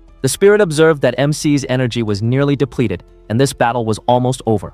After that, the MC tied the old man firmly against the pillar. Not long after, the flame spirit began laughing, his voice echoing with a strange emotion. The spirit confessed that in that former life, MC had been gentle in nature, yet far from handsome. He was, in truth, rather ugly. Never in his wildest thoughts did he imagine that MC would reincarnate into such a beautiful form in this life. Hearing this, MC was shocked, and he commented dryly that the spirit's taste was quite unique. The flame spirit chuckled again, and explained that in his own era, the perception of beauty was entirely different. The thicker one's body, the more beautiful they were considered. The spirit then grew serious, and explained that maintaining this golden body required an enormous amount of spiritual energy, and as a mere remnant of soul, he had no way of replenishing it on his own. MC frowned and asked what exactly he meant by that. The spirit calmly told him that he would soon be entering a deep slumber, one from which he could not awaken by himself. It would be up to MC to wake him. The method was simple, he said. He had already left instructions inside MC's study room, on the 3rd shelf, within the 5th book. The spirit reminded MC that he must not delay too long in this task, and that he hoped MC would wake him within this lifetime. After saying those words, the flame spirit's form gradually disappeared into the air, and in that moment, MC's transformation faded away, leaving him back in his skinny body. MC let out a long sigh of relief, muttering that at last he could enjoy some peace and quiet. He decided he would allow himself to rest for a few days before even considering waking the spirit again. However, his moment of silence was broken when Zhao suddenly shouted his name. She ran up to him, her face flushed with urgency, and thanked him sincerely for saving her life. After that, she admitted that there was something she had long wanted to tell him, and now, after seeing his chubby, safe and secure figure again, she could no longer hold it back. She explained that deep in her heart, she had always longed for a father like MC. Her own father was lazy, and ever since she was a child, she had yearned to know what it felt like to have a dependable and protective dad. She told him that the last time her heart had stirred was when she was studying a Chinese text that described a father twisting his fat body as he crossed a platform to buy oranges. Another time her feelings had been stirred was during an exam, when she had first met MC. From that day, she had seen him as a father figure, so safe and reassuring that her heart constantly raced whenever he was near. After seeing his former figure just now, her emotions overflowed, and she confessed she could no longer hold them back. She said she had always wanted to call him daddy, just as so many other students at school had done. Hearing this, MC sighed again and told her he had been worried for nothing, and it seemed he had overthought things. Calmly, he explained that from his childhood until now, a total of 3,807 people had already called him daddy. So what difference would it make if one more person added themselves to the list?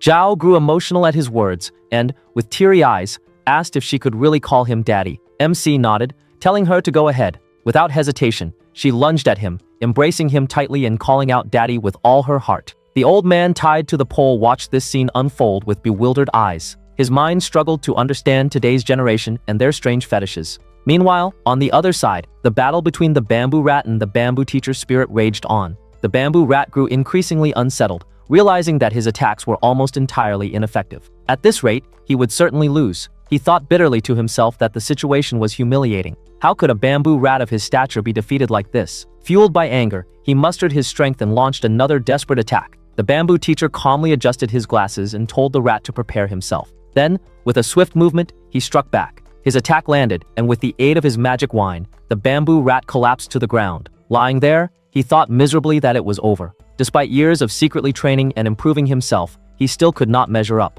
Tears welled in his eyes as the crushing weight of defeat overcame him. As the bamboo teacher approached, the rat trembled and shouted at him to stay away. He was convinced that this was the end, that the teacher would drain him dry for nourishment. Yet instead of striking, the bamboo teacher extended a hand and offered him bamboo leaves. Confused, the rat stammered, asking what was going on. Was he not going to kill him? The teacher simply told him to eat, reminding him that this was what he had always longed for. He added, almost reluctantly, that while he hated to admit it, he had indeed been planted for food, and over the past 1,000 years the teacher had cared for him. Allowing him a few bites now would be fine, but he warned him sternly never to harm anyone connected to him. The bamboo rat took the leaves, and as soon as he tasted them, tears streamed down his face. The texture was exquisite, and for the first time in years, his body felt truly satisfied. Overcome with emotion, he began apologizing for his past mistakes, begging the bamboo teacher for more. The teacher told him to follow, and he led him into a room. The rat, still cautious, asked what this place was. The teacher replied that it was his dormitory, where he often cooked lunch. There, he gathered fresh bamboo leaves and branches, explaining that they grew back quickly, just like hair after a haircut. He began to cook them, and soon a fragrant dish filled the room. Placing it before the rat, the teacher told him he would make an exception today and let him eat as much as he wanted, just this once. The rat's eyes widened as he asked how many such meals he could have in a year. The teacher replied that it could be about 50. Hearing this, the rat began sobbing again, realizing that such meals were like daily delicacies. Yet in all these years he had never even had a single bite. He admitted he could never defeat the teacher, and that eating like this was already enough for him. He then surrendered fully, pledging to follow the teacher and promising to assist him in future fights, but only if he continued to be fed meals like this. Sometime later, MC and Zhao returned to the school with the old man in tow. Their teacher looked at the scene and asked what was going on. MC calmly explained that they had encountered a cultivator with malicious intentions. He had captured the man and wanted to ask how the cultivator realm should handle him. But then MC's eyes fell on the bamboo rat standing behind the teacher, and he was startled. The teacher explained matter-of-factly that the rat was now his new pet. The rat locked eyes with the old man, and soon the two began taunting each other. The rat mocked him, asking why he dared call himself an ancestor when he couldn't even stop a high school student and had lost all his savings. The old man furiously retorted that he specialized in fortune-telling, not fighting. And besides, even if he had tried to intervene, the rat would still have been unable to take revenge, since he had already been defeated on his own. The argument grew heated, but before it could escalate further, the bamboo teacher silenced them and demanded to know if the bamboo rat had truly hired the old man. The bamboo rat stammered and apologized, but the teacher already understood the entire story. He then invited MC and Zhao to sit and share a meal with him while they explained what had transpired that day. After eating and talking, the old man was officially arrested. That night, MC returned to his quiet home. It struck him that it had been a long time since the house had felt this peaceful. His mind wandered back to what the flame spirit had said about waking him. With a heavy sigh, he went to his study and pulled out the book mentioned earlier. As he opened it, he noticed something odd, a piece of chocolate wedged inside, and then a folded slip of paper fell out. On the paper were written detailed instructions. The flame spirit explained that he had refined a pill using a bar of Snickers. By burning it with his fire and infusing it into a suitable carrier, he had transformed it. He had even purchased 10 boxes of Snickers using MC's Alipay account to refine all their heat essence into one. Afterward, he engraved a unique magic circle onto the wrapper itself, converting calories into spiritual energy. The result was already a true spiritual pill, capable of restoring his power. MC scowled in annoyance, realizing the spirit had used his money without permission. Muttering angrily, he unwrapped the Snickers and bit into it, saying that he would wake the spirit up first, and then beat him senseless afterward. But as soon as the chocolate entered his stomach, his body began to release steam. He was no longer hungry, yet the Snickers refused to digest. Instead, its energy rampaged violently through his system, heat surging and spreading in every direction. MC gagged, feeling as though he was about to vomit. He stumbled to the window, forced his mouth open, and in the next instant, a stream of blazing fire burst out like the breath of a dragon. From the fire, the flame spirit began emerging. He yawned, saying that finally he was awake, and praised MC, noting that he was a man of his word. He did not waste time waking him fully, and immediately asked if something was wrong with MC's face, if something was bothering him. Then, he grabbed him, asking what he had made MC take, and as MC released fire like a dragon, the spirit apologized, saying it had been stronger than expected. He had not anticipated MC would breathe fire so powerfully. He then asked MC whether he wanted to learn the fire control alchemy technique, explaining that it was the greatest technique of his life, one he had mastered over centuries. Since MC had now stepped into the world of cultivation, the spirit told him he would not be helpless when encountering other cultivators. This technique would allow MC to control the temperature of his hands and also aid in losing weight. MC asked him to explain further, so the spirit elaborated. He explained that ordinary cultivators cultivated spiritual energy through their dantian, seeking auspicious locations where the spiritual energy of heaven and earth could be harnessed. However, he told MC that his method was more direct, something MC could rely on immediately. Placing his hand on MC's stomach,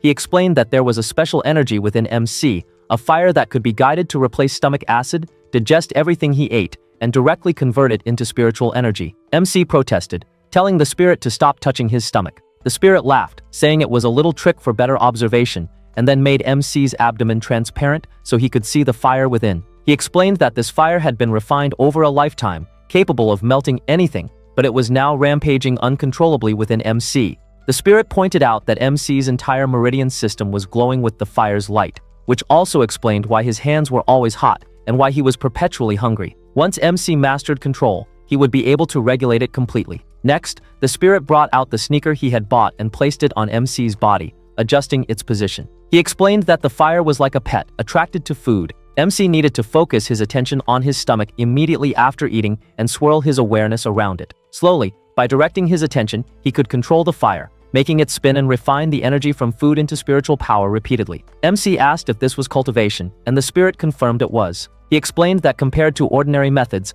this technique significantly increased the rate of energy utilization from food. The more MC ate, the stronger he became. Ordinary people consumed food and produced waste, but for MC, every meal would be transformed into spiritual power. It was the simplest and most original cultivation method in the world.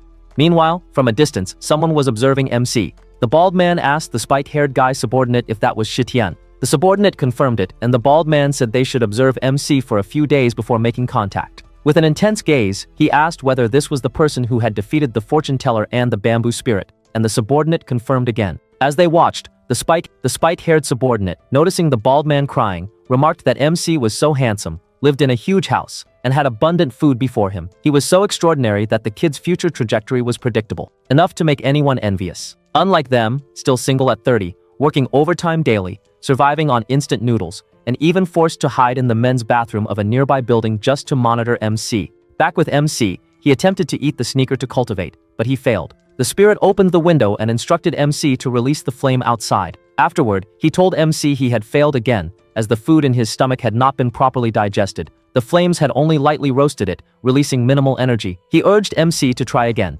demonstrating by instructing him to spray a heart-shaped flame. In a fit of rage, MC unleashed his fury, mercilessly pummeling the flame spirit. The spike-haired guy, observing, wondered aloud what that flame was, commenting that it was a foolishly anticipated new technique. The spirit reminded that the world was vast, filled with individuals dabbling in evil and unorthodox practices. He then shared the backstory of the spike-haired subordinate, spanning 3 chapters: his childhood, how he got the job, and how he worked with the bald man in the traditional craft protection network. Their work involved observing and checking all registered cultivators secretly, reviewing behavior over days or months. If cultivators behaved appropriately, they could become official members of the network, protected by the system. This month, their assignment was observing and reviewing the newly registered user, Shitian. MC continued his cultivation, and the spirit instructed him to maintain and gradually retract the fire, controlling it slowly. The spike-haired guy noticed that all MC did was eat and practice fire repeatedly. He also observed a spirit, seemingly an ancient remnant soul, teaching MC. Bewildered, he wondered who the spirit was and what kind of fire-based cultivation method this was. He began to cry, believing my cultivation method was far too difficult. The sight was heartbreaking. The spirit asked MC how it felt, and MC replied that it felt like a sneaker-like energy lingered within his body. He also noted that he could suddenly sense spirits, aura, and emotions. MC then asked the spirit if this was schadenfreude, as he could clearly feel it. MC remarked that the spirit had enjoyed watching him eat and breathe fire over the past 2 days, and the spirit smirked, acknowledging that MC's cultivation was progressing quickly. The fire energy in his body, though not fully refined, could be moved to his mouth to breathe fire, or to his hands to make them scorching hot. With continued cultivation, the fire would refine further and become his golden core. The stronger perception ability MC now experienced, was also brought about by this flame. The spirit asked if MC could feel the auras besides his own, and MC confirmed that he could. The spirit explained that this was the ability to perceive the unpleasant feelings of being observed by evil people, noting that several individuals about 500 meters away had been staring for days. Now that one was gone, it was their chance. The spirit instructed MC to channel the flames to the soles of his feet, then took MC in his arms like a baby and flew toward the observer. As he approached the spiked hair man, the flame spirit began chanting, gathering magical energy in his hand. He declared that such a cruel, violent, and merciless aura could only have been formed by killing thousands. In the era he once lived, anyone with that kind of aura would have been hunted down and exterminated by all cultivators under heaven. Yet he could hardly believe that even after all these years, demon cultivators had still not been wiped out. The spike-haired guy tried to explain, insisting it was all a misunderstanding. The spirit replied that he had captured countless teams and cultivators in his life, all claiming misunderstanding, and that he would tie them up first before hearing any explanations. He then launched a firewall toward the spike-haired guy, who panicked and drew his sword. However, a different cultivator blocked the attack. The bald man intervened, explaining that it truly was a misunderstanding that could not be clarified at the moment, and that they bore no ill will toward the spirit. He asked the spirit to allow them to leave. The spirit, sensing the situation, suddenly realized there were only two individuals present, but he detected a third aura he recognized. The other two teleported to their base, leaving the spike-haired guy terrified and crying, nearly roasted alive. The bald man reassured him that the spirit had held back, and that he, as a cultivator of fire-based spells, would not have been harmed. He encouraged the subordinate to pull himself together, reminding him that he was strong and amazing. He emphasized that, as a demonic cultivator and civil servant maintaining peace in the cultivation world, he needed to act fearlessly, not soft or cute. The subordinate was told it was acceptable to cry, but not to look frightened at him. Later, the spike-haired guy took a vacation. A senior asked the bald man what had happened to the junior. The bald man explained that the subordinate had been withdrawn, given 2 days off, and had been mistaken for a demonic cultivator due to failing to conceal his aura, resulting in fear after a fireball incident. A blue-haired man reassured the bald man that it was nothing. He reflected that having been at the position for a year, it reminded him of his early experiences when he was also misunderstood and beaten. The bald man acknowledged these hardships, and the blue-haired man explained that people often misunderstood them, not out of malice but due to ignorance of modern demonic cultivators. Despite their roles, they had a sense of justice, and so did others. Whether demonic cultivators or not, they were good people performing good deeds, which was sufficient. The bald man then asked if the blue-haired man, being so positive, feared succumbing to inner demons. The blue-haired man retorted, questioning if the bald man dared to challenge him, warning that he would rip out his tongue if provoked. Finally, the spike-haired guy was shown sitting alone in a corner, reflecting on the chaotic events he had witnessed. The following day, the flame spirit informed MC that he had been observing the surroundings for a while. The aura of demonic cultivators nearby appeared to have vanished, though the spirit suspected they might be hiding skillfully. Curious, MC asked for an explanation about demonic cultivators. The spirit elaborated that these individuals absorbed the evil chi between heaven and earth to cultivate. In short, every one of them was guilty of heinous crimes, and because their cultivation methods were so unorthodox, they could master strange and powerful techniques. What made them most terrifying, he said, was their ability to manipulate hearts and minds. If a cultivator's will was weak, their influence could invade the mind, ultimately controlling the individual and creating what was known as a heart demon. Meanwhile, the scene shifted to the spike-haired guy, who was writing when he heard someone calling him. Looking around, he asked who was there. Suddenly, his sword began levitating. A voice responded, claiming, "I am your blade, a demon cultivator, just like you, your ancestor, who has just awakened." Surprised, the spike-haired guy asked if this was the senior who supposedly died from urinating too much. The sword angrily corrected him, stating it had been asleep for over 1,000 years, and the story about urinating too much was false. In reality, during a past fight, some enemies had left for a bathroom break, and while he was pulling up his pants, they ambushed and killed him. The spike-haired guy nodded, finally understanding. The sword continued, explaining that it hated dwelling on the past and had now reformed itself as a spirit. The sword then marked the spike-haired guy, asking if he was truly weak and easily frightened, and inquired whether he desired power. The boy eagerly agreed. The demonic spirit revealed that the cultivation technique the boy was practicing had been created by the spirit and had a second half. To unlock true power, there was a price. As a descendant of the spirit, he would need to kill someone. The spike-haired boy refused, stating he would rather not gain strength under such conditions. Undeterred, the spirit chanted over him, saying that since he would not comply, it would take over his body. Instantly, the spirit possessed him successfully. Sometime later, the scene shifted to a store. A worker welcomed a customer, only to freeze when she saw him, noting that his hand was on fire. It was the possessed spike-haired boy. He demanded a map of the city immediately, and announced that he would commit some acts of destruction to increase his cultivation. Without hesitation, he blasted the shop with his newfound power. From afar, the flame spirit sensed a fire and a troubling aura, confirming that a demonic cultivator was at work. The possessed boy was now wreaking havoc across the city. Two cultivators approached him, ordering him to surrender. The demon turned, swiftly defeating both with a single strike. Meanwhile, at the Traditional Arts Protection Network building, a blue-haired officer noticed the city alarm and asked what had occurred. Another officer explained that a dangerous individual was setting fires along the streets, even injuring two colleagues, and that the department was mobilizing to provide support. When asked why they had no prior knowledge, he explained that they were not a frontline combat unit and needed to avoid suspicion, as the perpetrator appeared to be a demonic cultivator. Suddenly, the bald officer entered, slamming the door. He warned that the situation was more complicated than it seemed, revealing that the troublemaker was none other than their junior, the spike-haired boy. Back at the school, the demon examined a map, noting that according to his plan, this was his final target. He released a fireball at the school gate, but it was blocked by bamboo. The teacher confronted him, questioning why he was attempting to burn the flowers and trees he had personally planted. The demon laughed, claiming he had finally encountered someone strong. Bamboo rats attacked him, but he blocked them effortlessly. Suddenly, vines restrained him. The teacher struck him and instructed him to behave until the authorities arrived. Laughing, the demon scoffed at such measures and instantly broke free. When warned that continued aggression could destroy his body, he revealed that it did not matter because the current body was merely a host. He declared he would take over another body and began to attack again. MC intervened just in time, blocking the demon's strike. The flame spirit praised him, noting that both his posture and heat control were perfect. MC demanded to know who the demon was and what he wanted. The demon shrugged, saying that more chaos only benefited him, providing an opportunity to find a stronger body. Pressing his sword into the ground, he unleashed a domain expansion. Laughing, he explained that the formation could control and sacrifice everyone within the area to augment his power. Soon, the expansion began to spread, causing people in the vicinity to lose consciousness. Simultaneously, officers from the Traditional Arts Protection Network mobilized toward the affected area. Meanwhile, the possessed spike-haired boy continued wreaking havoc. All the people had been turned into living dead, and that was the true strength of the demon. For the MC and the others, it was impossible to strike innocent civilians, but for the demon, they were nothing more than tools. Under his control, every person became both his shield and his source of food, for he could drain their vital essence whenever he pleased. Just then, officers from the Department of Traditional Arts Protection appeared. They shouted the name of the chicken-headed boy,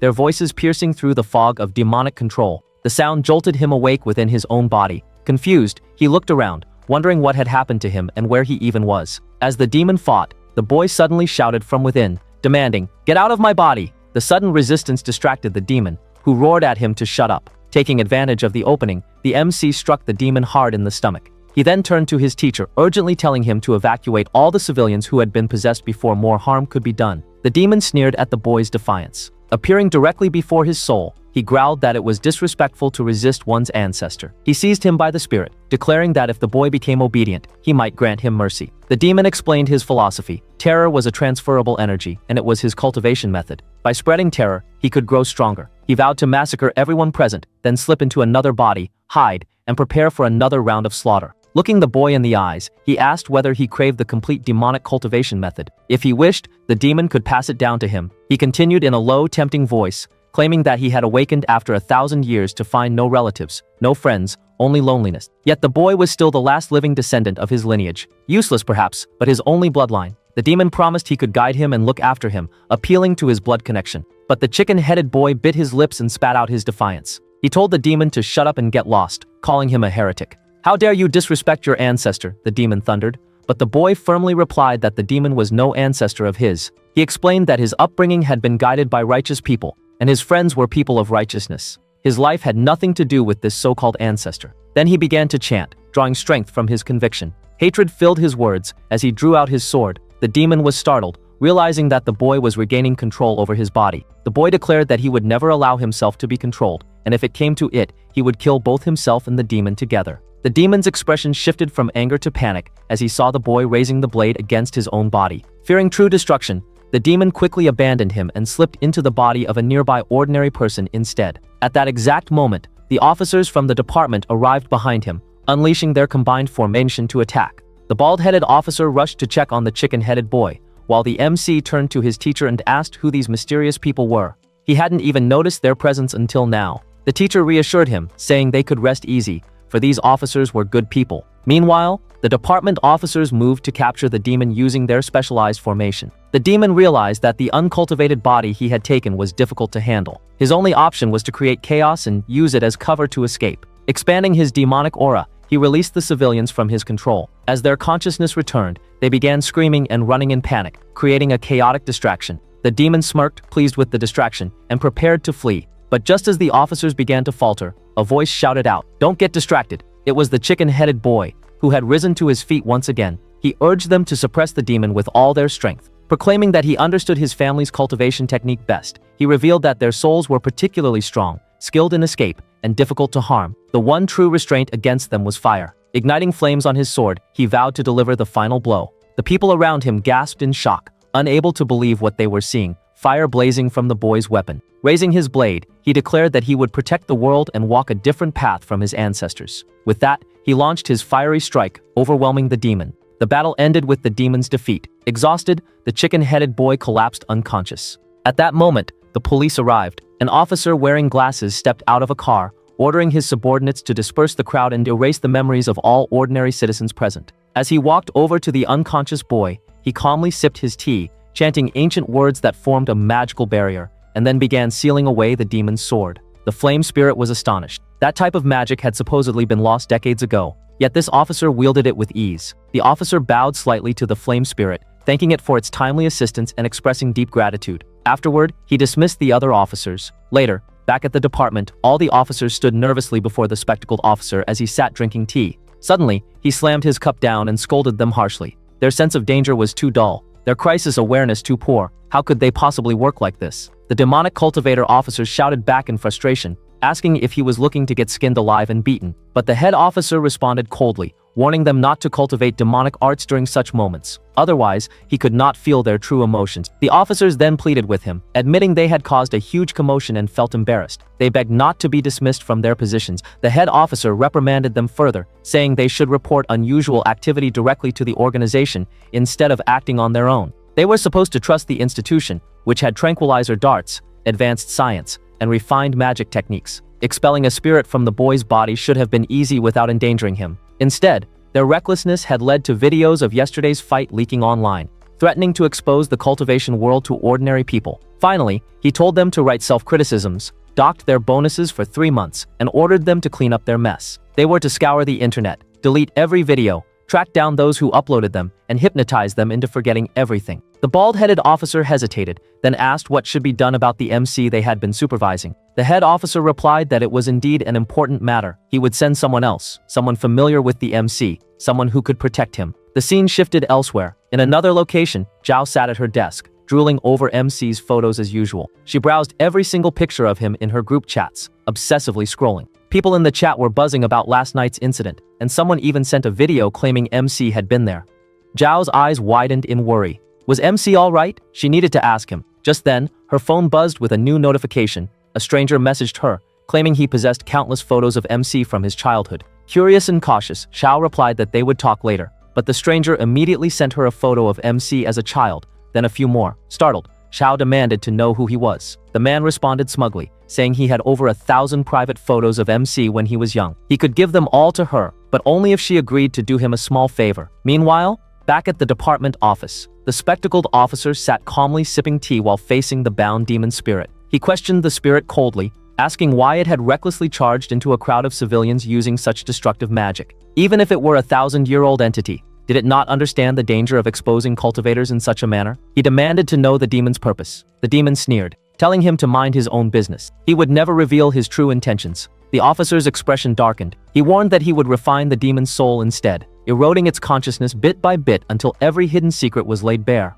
Far away, the MC sat quietly eating a simple meal. He spoke to the flame spirit about everything that had happened. He admitted that he had realized the existence of experts in the world, an entire organization beyond anything he had imagined. That feeling of insignificance, the inability to intervene, was suffocating. He had only felt that way twice in his life, and he needed to grow stronger, fast. The flame spirit was surprised by his words. Twice? There was another time you felt powerless? It asked. The MC nodded, recalling his childhood. The memory pulled him back 13 years. Children played together, laughing and chatting about what they wanted to be in the future. One boy shouted that he wanted to be a dad. The group of kids immediately teased him, saying there was already a dad among them. Big Daddy Shitian, their protector, the MC himself. They all hugged him, chanting Daddy Daddy joyfully. Just then, another child ran to MC in tears, saying someone had beaten him and was hogging their slide.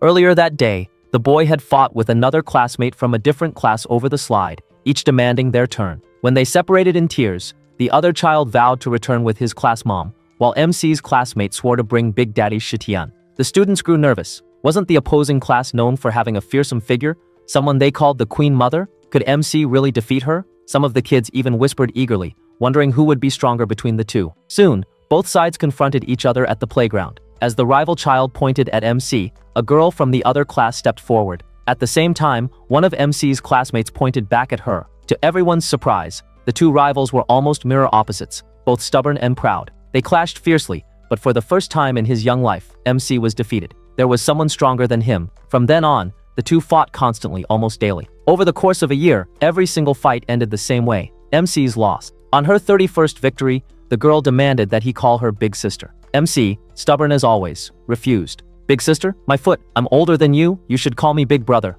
The girl laughed at his spirit. She admitted that no other kid in the world could withstand even one of her punches, yet MC had endured 3. She acknowledged his toughness before leaving, declaring that one day he would call her big sister. But MC was devastated. No matter how hard he tried, he couldn't defeat her. His classmates teased him, saying they hadn't seen him win a single fight in half a year. One girl nearby giggled that the two were actually a perfect match, one like a dad, the other like a mom. Together, they made everyone feel safe. Another boy immediately objected, saying that was absolutely impossible. Determined, MC began eating more and more, hoping to bulk up and overpower her. But during a checkup, the doctor delivered crushing news. MC's strange metabolism caused him to gain weight from anything he ate, making it nearly impossible to slim down. Worse, the doctor warned that his health would deteriorate, and he would struggle to make friends. Bullying seemed inevitable. Later, when he met the girl again, she approached with excitement, ready for another rematch. But MC refused. He told her he wouldn't fight anymore. This time, he was here to say goodbye. He explained about the doctor's warning,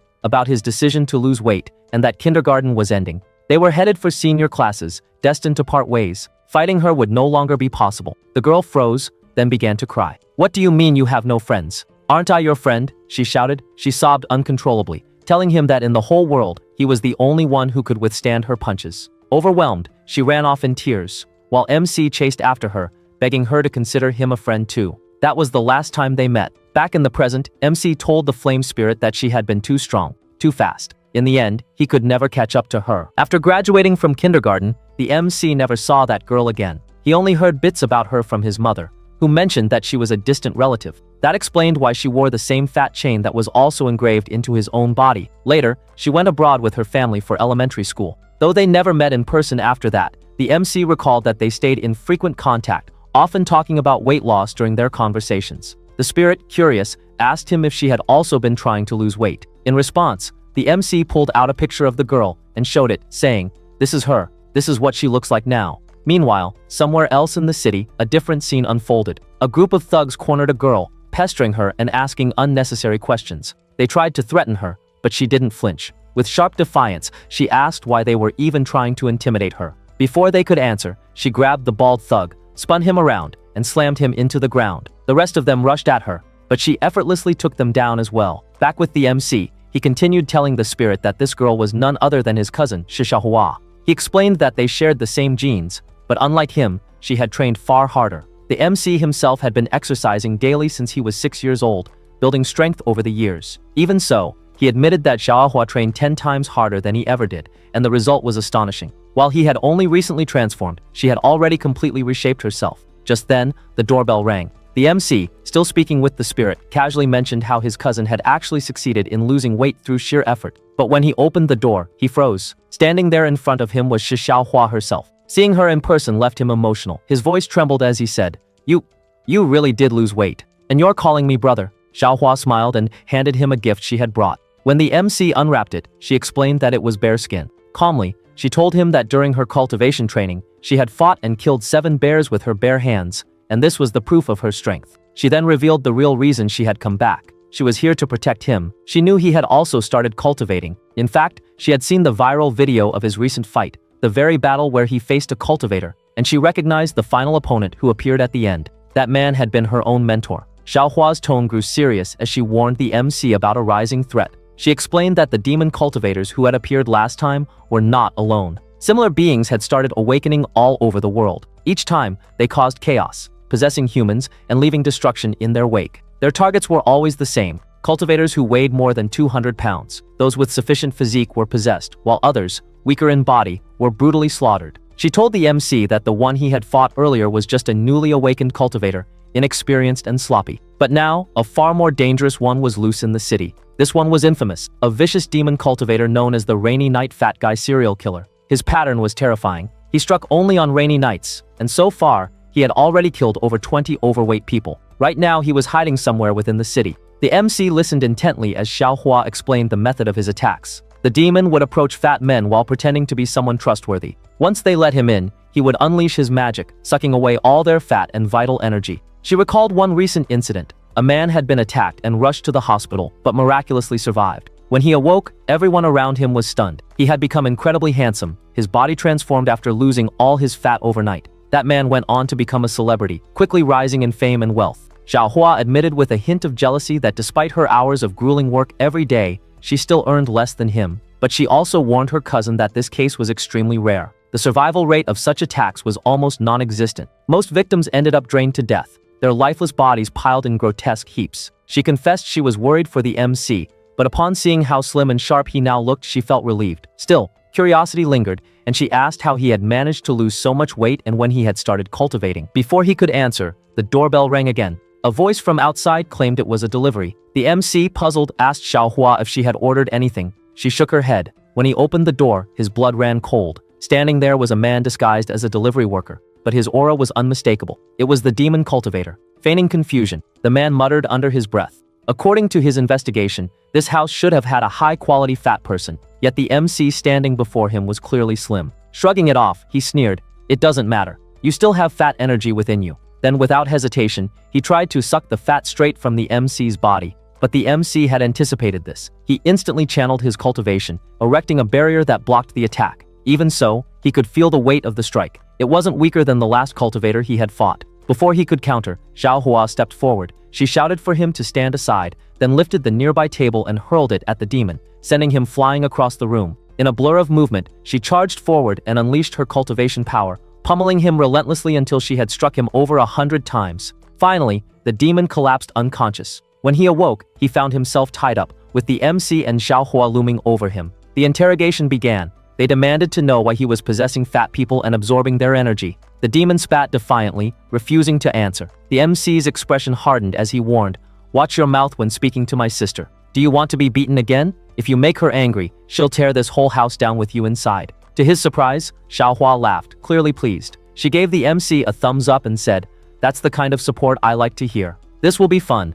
Without wasting more time, she headbutted the demon and growled, "Enough nonsense. I'll beat you until you confess." Under the brutal assault, the demon finally broke. He shouted that they didn't know who they were dealing with. He revealed that there were 10 of them in total, all serving an ancient demonic god. This being, once one of the most supreme entities in existence, was known as the Son of Earth, a god powerful enough to lift mountains. His mere gaze could burn mortals into ashes. The demon confessed that ever since he began worshipping this god, he was plagued with drug-induced dreams of its terrifying image. He then explained how his organization had discovered the god's tomb. Their leader, after years of hardship, had located the site. They excavated it, fighting through endless traps and mechanisms, until they uncovered ancient divine works buried inside. Among the findings was a cultivation method, written in a nearly incomprehensible language. This method taught how to transform yang qi into spiritual energy. Humans naturally carried yang qi, but those prone to gaining weight carried far more than average. By exploiting this, the cultists could grow stronger either by burning their own fat or draining it from others. The demon smirked and explained that this was why they targeted fat cultivators. It wasn't just about strengthening themselves, it was part of a larger plan. They were gathering fat energy to resurrect their god, whom they worshipped as the Lord of Flames, the first cultivator in history, a being symbolizing both light and heat. But his arrogant speech was cut short by the sudden appearance of the flame spirit. Furious, the spirit cursed him for corrupting his cultivation method, twisting it into something grotesque. He revealed that the one they worshipped as their god was actually him. After his death, he had deliberately left behind a copy of his cultivation method in the tomb. The cultists had desecrated his grave and misinterpreted his legacy, turning it into something monstrous. The flame spirit kicked the demon, demanding to know who had given them permission to open his tomb. Terrified, The demon cultivator wept, asking if this truly was the ancient god he had seen in his nightly visions. In desperation, he offered information. He admitted that all the fat people they had captured were still alive, being kept at the city center stadium. The flame spirit coldly warned him that if he hadn't spoken, he would have been roasted alive on the spot. Shaken, the demon asked what he should believe in now, if the ancient god he had worshipped did not exist. The spirit's reply was sharp and mocking. Believe in science. Far away, the scene shifted to the stadium where dozens of fat captives were being forced to run laps, whipped by cultivators who shouted at them to burn more fat. This will nourish our god, one sneered. Among their ranks, an old man warned that they were drawing too much attention. Their actions were brazen, and already law enforcement agencies were investigating them. He reminded them that only 10 had awakened worldwide, and already, their second-ranked member had been captured, while their seventh, the delivery man, was missing. But another cultist mocked him, saying he had grown timid because he was possessing the body of an old man. To prove his arrogance, he pulled out an object, the belly band of the flame spirit. He claimed it was a divine relic he had stolen from the ruins, keeping it close at all times for protection. He even sniffed it, saying that ever since he had slept with it under his pillow, he had dreamt nightly of the blurry face of the ancient god. Unbeknownst to them, the flame spirit himself was nearby, observing. His face twisted with rage. Suddenly, he attacked, kicking the cultist across the room. Enraged and embarrassed, he shouted, "Don't sniff my undergarment, return it immediately." Meanwhile, at a traditional craft protection building, the chicken-headed officer was approached by his bespectacled senior. They discussed recent developments and decided it was time to act. With determination, they prepared their equipment, planning a large-scale arrest to finally bring an end to these demonic cultivator incidents.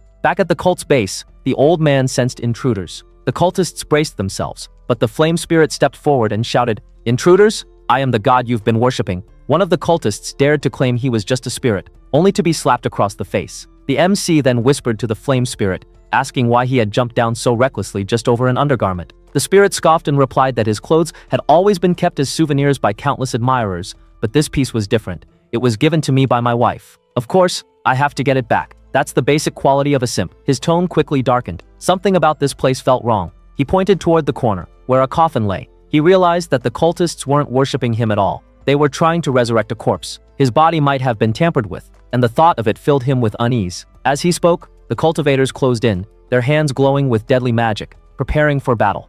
Xiao Hua lowers her head, hides her eyes, and tells Zhang Li to get ready to run. Then she crouches into a sprinter's stance, and before anyone can blink, she's gone, weaving through a crowd of robed cultists so fast that two of them break into a cold sweat just watching her pass. These guys are trained demonic cultivators, and a woman just ran through their formation like it was a farmer's market. She skids to a halt in front of a group of overweight men huffing and puffing inside iron cages. A sweet smile blooms on her face. She asks if they're tired. Then her expression flips completely, and she asks if they're hungry. She asks if they want to give up on losing weight and go home to eat. A green-haired man screams, "Yes," before she even finishes the sentence, and without another word, she grabs the iron bars and snaps them like dry noodles. The robed cultists watching this lose their minds. One cries out asking if this is a joke. His partner shrieks that she's a monster. They cannot believe a woman just bent iron bars with her bare hands while smiling. The overweight men don't need to be told twice. They scramble out and sprint in every direction. The green-haired man leads the charge yelling for everyone to run, and suddenly a sacred ritual site looks like a buffet restaurant at closing time. Fat men everywhere, robes chasing them, absolute pandemonium. Chiyohua rushes back to Zhang Li and Shitan, tells them to head for the back exit, barricade themselves in the gymnasium, and that backup is already on the way. Zhang Li and Shitan stand there completely dazed as she drags them along. Meanwhile outside, a car is parked watching the opposite side of the building. Inside, Xiaozai is calmly observing when suddenly an overweight man sprints past the windshield at full speed. He slams the brakes. The bald officer beside him, clean, leans forward squinting. He asks what kind of fat animal just ran past. Xiaozai peers out and realizes they're humans. Then more appear. Then more after that. An entire stampede of large men pouring out of the building. Xiaozai takes one look at these demonic cultivators and his eyes go cold. He and Cullen exchange a glance. Without a word they charge in, shouting for everyone to protect the people, redeem themselves, and defeat the enemy. Their entrance has the energy of men who are very aware they need to make up for past failures. Back inside the gym's office corridor, Xiaohua tells Zhang Li and Shitan to wait and hold position for reinforcements. But Zhang Li suddenly stops walking, his eyes narrow. There's a familiar aura drifting from the end of the hallway. He walks toward it without explanation. Xiaohua calls after him. Shitan follows nervously. Zhang Li reaches a door and kicks it open. The room inside is covered floor to ceiling in photos of him. Every wall, every surface, items he used while alive arranged like burial offerings on a shrine. It is deeply, profoundly unsettling. Zhang Li's body begins to shake. And the cult leader steps out from the shadows. A woman, sweat pouring down her face. She demands to know who they are and how outsiders entered her sacred ground. She declares this is a religious space holding ancient relics and that even she, as leader, doesn't recognize them. Xiao Hua immediately shouts to seize her. Flames erupt from the cult leader's hands and she bares her teeth. But Zhang Li is already moving. He charges forward and drives his fist straight into her chest, sending her flying. Xiao Hua watches this and quietly wonders when exactly the fire god got this powerful. The cult leader crashes to the floor. Her hat falls off. White hair spills out. She is, unmistakably, a girl. Zhang Li's arm freezes mid-swing. There is a long pause. The cult leader grits her teeth and tells him to stop acting like he didn't just punch her. Then she looks up with wide, furious eyes and screams that they've ruined everything at the most critical moment. She was on the verge of reviving the ancient god, and they have no idea what he means to her. Then the story rewinds thousands of years. A gaunt girl drags a small cart down a dirt road between two mountains. She stops at a door and knocks. A woman in blue opens it, takes one look at her, and shoves her backward. She shouts that these are chaotic times and there's no food, that she hasn't eaten in days herself. She tells the girl to go to the mountain, bury whoever she's carrying in that cart, and never come back. She mentions there are beasts on the mountain, but also wild fruit. Her voice carries zero compassion.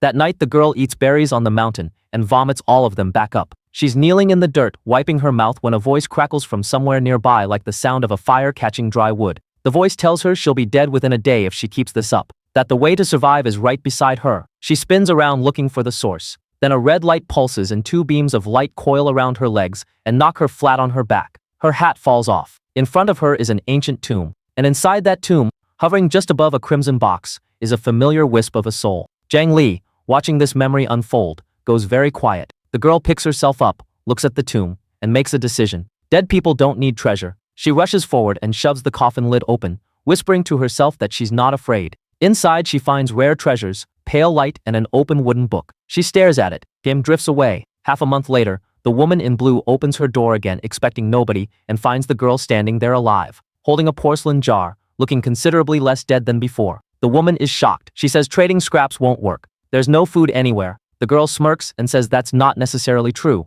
Then she lunges forward and smashes the jar against the woman's head, accusing her of sending her up that mountain to die, feeding her poisonous berries on purpose, intending for her to perish without the strength to return. The woman sputters and denies everything. The girl stares at her flushed complexion, her active digestion, her healthy color, and calmly informs her that she's clearly just eaten breakfast. An observation technique she learned recently. Flames erupt across the girl's hand. The woman realizes with horror that this beggar is now a cultivator. The girl's face fills with satisfaction and hatred simultaneously, and she charges forward. The house burns. Afterward, the girl sits in front of the ash eating a piece of hard bread and decides, with complete calm, that she has found a way to survive in this world. Time passes. She finds Zhang Li's tomb, marker, kneels before it, and swears to become a cultivator worthy of the flames. To make his name revered by the whole world, she bows deeply and thanks him for saving her life. Then she stands, gathers herself and walks away into a world she intends to conquer. And conquer it she does. Soldiers grip their weapons demanding to know why their carriage is blocked. She sends fire flying and doesn't stop moving.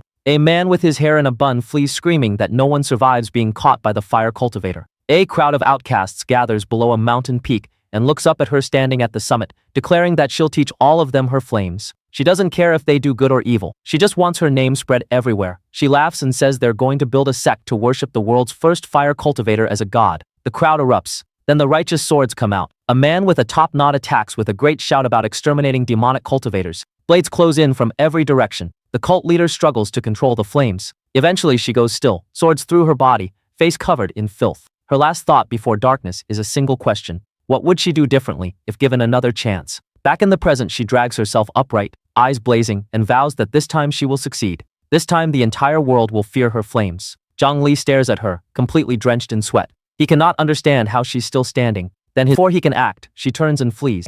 Outside at the athletic field, Xiaozai's blue fire clashes against a blonde cultist who is grinning, like this is the best day of his life. Then a fist distorts his face sideways and the bald Cullen grabs him by the collar. Cullen tells Xiaozai to stop fighting because their fire techniques are too similar. Neither will win quickly. He orders him to go calm the hostages and find the overweight men who scattered. Then the overweight men reappear, engulfed in flames, their bodies radiating energy that coalesces into blinding light. The bald Cullen's eyes go wide and he starts cursing. The men rise into the air screaming, transforming mid-flight into lean slender figures as their fat energy is drained completely. A golden beam descends from above and floods the crimson coffin. The lid slides open. Zhang Li's physical form is revealed inside. The cult leader rushes forward with tears streaming down her face, smiling, declaring the ritual can finally be completed. She merges with Zhang Li's body, and the coffin begins to glow. Shiten and Xiao Hua sprint toward her screaming. Shiten stammers that they look identical. Then he spins around and asks the most reasonable question available given the circumstances.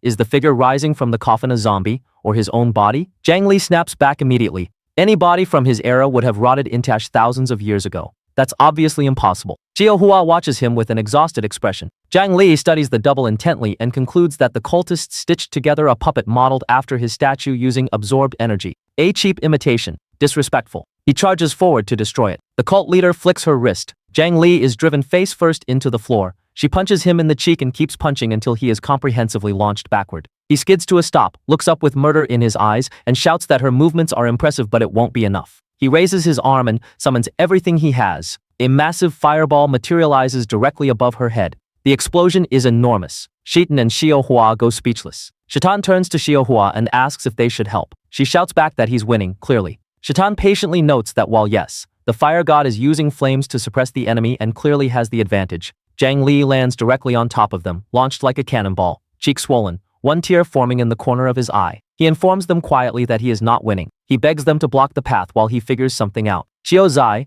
arriving from the field, notices two strangers and a girl. The bald Colleen smiles immediately. He identifies the girl as President Mao's personal disciple, Xiao Xiaohua, the most elusive figure in the entire company. Her presence here means they were already informed. Zhang Li hauls himself upright, burns and scratches covering him, feeling both ashamed and furious. He turns to face the cult leader and demands to know where she found his body. She tells him she is not obligated to explain herself to him. Then she smiles arrogantly and announces that she doesn't care who he is or whether he's genuinely the fire god's remnant soul. A deity only exists to fulfill the expectations of its followers. If he exceeds those bounds, he is no longer her god. She wants a world filled entirely with fire element believers, every household worshipping the flame. She warns him that if he tries to stop her, she will simply stop seeing him as the god she revered. Everyone goes quiet for a moment at the sheer audacity of this. Xiao Hua cups her hands to her mouth and shouts that negotiations have officially failed and they should attack since they have 3 people on each side. Zhang Li extends his arm to stop her. He looks upward with his hair falling across his face. He says the leader speaks too righteously, that such ambition has genuinely provoked him. Then he pulls a candy bar from his sleeve and crunches it in half. His body erupts in flames. He expands. The smoke clears to reveal Zhang Li's now plump physique returned in full, fire roaring from his fists. He smiles and says that if she robbed his grave, she should know his mastery of fire was incomplete. He is going to personally demonstrate the perfected form, and explains with great seriousness that he gained all this weight from binge eating because his wife did not love him. He remarks how nostalgic this physique feels. Then he tells the cult leader to watch closely, because what she is about to see is not the final form of fire refinement. It is something far more personal. It is the result of his heartbreak and rage merging with the flames in his fist. He tears his robes aside, activates bursting fire raiment, charges forward with his fist raised high, screaming the name of his technique, and drives it directly into the cult leader's face.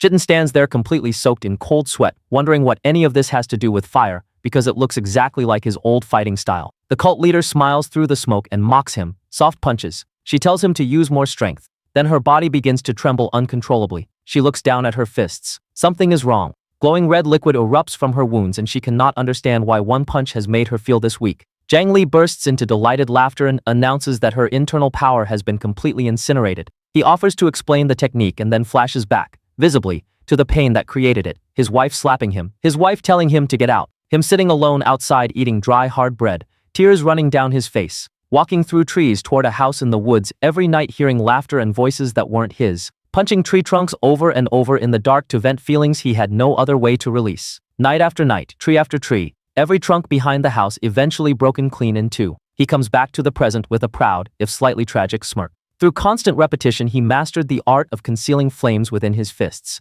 channeling every ounce of pent-up resentment into a single strike. He never wrote this technique down because the origin was too humiliating, but now it is her problem. He turns to Shitin and cheerfully asks if the boy wants to learn this move. Shitin immediately refuses after hearing the backstory. A hard no. He is not learning a martial art rooted in marital suffering. Absolutely not. The cult leader writhes on the ground, furious and trembling, unable to understand how a fire technique forged through burning fat could be countered. She charges one more time. Xiao Hua grabs her wrist. The bald Cullen grips her shoulder. A blade appears at her throat and she's pinned to the floor. Lying there on the ground, the cult leader closes her eyes and finally admits it to herself. The ancient god's voice has been silent for a long time, and the one who just defeated her flames was their very creator. He is the real ancient god. She had him right in front of her and spent the whole fight trying to punch him through a wall. Zhang Li crouches beside her, laughs in her face, and demands they settle the score about his robbed grave. The cult leader's soul is forcibly extracted from Zhang Li's body. Xiaohua lunges and traps it inside a box, slaps a yellow talisman on the lid, and seals it shut. Then she turns to the group of dazed fat men in yellow robes and orders them to form a single line. A purple-haired young man has absolutely had enough of this day. He screams that he was just eating hot pot and singing karaoke at home when he was kidnapped and transformed into this state. He wants his fat back. He is calling the police. He is very upset. Xiaohua clasps her hands together and strikes him on the top of the head. Smoke rises from the impact. She informs him calmly that he has finally achieved the weight loss he struggled with for years and asks if he is truly still dissatisfied with his current state. The culprit is apprehended. The victims have their memories wiped. The matter is settled. Everyone goes home. Back at Shitan's house, Zhang Li reaches for the door handle and his fingers pass through it. He stares at his hand. His arm is translucent. He stands very still. Shitan tells him to just open the door. Zhang Li's hand trembles and sweat appears on his face. He can no longer grasp the handle. He looks at Shitan and with a faint sad smile explains that his lamp has run out of oil. Shitan stands up out of his chair slowly, his face going very pale. Zhang Li speaks carefully. He is a remnant soul. His existence has been sustained almost entirely by magical power. After last night's exertion, he can no longer generate his own energy, can no longer maintain a physical form. He extends his hand and it passes straight through Shitan's face. He has weeks at most before his soul scatters and he must reincarnate. He closes his eyes and smiles, with that infuriating mix of peace and sadness that ancient fire gods apparently specialize in. He says his only worry is leaving Shitan behind. He tells his beloved not to be too lonely once he's gone. Shitan opens his mouth. Nothing comes out. His brow is furrowed so hard it might stay that way permanently. Then a car pulls up outside with expert precision. President Mao steps out, clasps his hands, bows before the door, and announces that he represents the Traditional Arts Protection Agency and has come specifically to meet Senior Zhu Rong. Shitan spins around. Zhang Li drifts through the wall to face him, and President Mao looks up with genuine delight. He apologizes for the trouble caused by the demonic cultivators, says it must have been an ordeal. He's terribly sorry. And also, by the way, he would like to discuss assisting in the senior's rebirth. Zhang Li's eyebrows shoot up. They visit President Mao's company, an entire apartment complex used as a gathering place for modern cultivators. The agriculture department is using star arts to grow genetically modified vegetables. Cultivators floated in midair are synthesizing level 3 CPUs for scientific research. President Mao clenches his fist every few minutes and announces their slogans about industrial prosperity.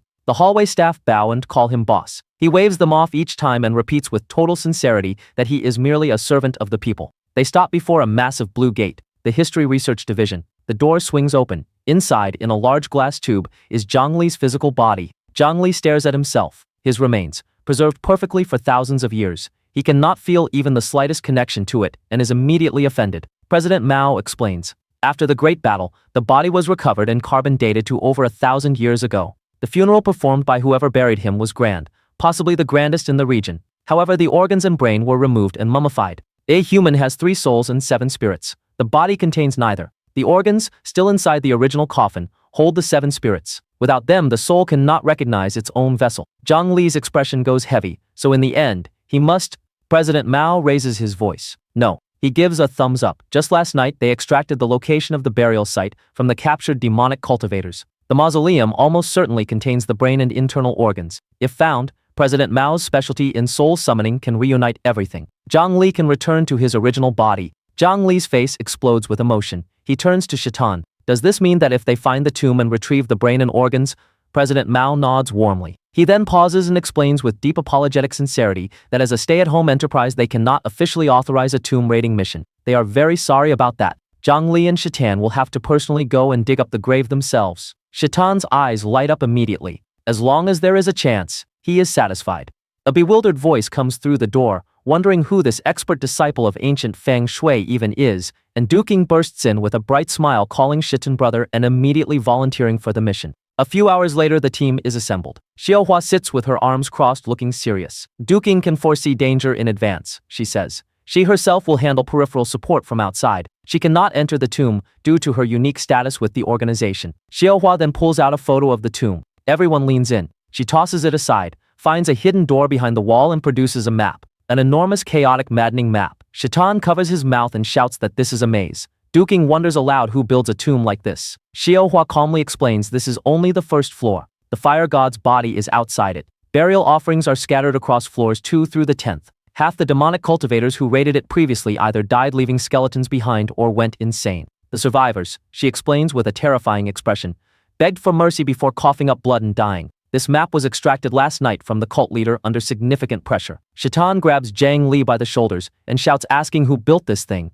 Does he remember? Zhang Li says with complete exasperation that he was already dead and buried by then. How would he know? Then Zhang Li goes quiet, his eyes fill with tears, his lips tremble, his voice breaks as he says it's incredibly lavish. He was so insecure in life, so afraid his tribe only saw him as a tool. He feels so loved. He feels ready to ascend. He is fully sobbing while Shitan facepalms in complete defeat. Xiaohua has already moved on. She places her coins in the air and chants her divination incantation. Heavenly coin observes the world. Earthly coin manages the terrain. Humanly coin wanders the soul. She places her hand on the circle and asks whether their journey will be auspicious or ill-fated. The middle coin snaps in half. Xiaohua stares at the 2 broken pieces. She clenches her fist. She looks at Shitan and Duking. She announces very seriously that it is far too dangerous and they need everyone they can get. Every capable cultivator they know. Cut 2.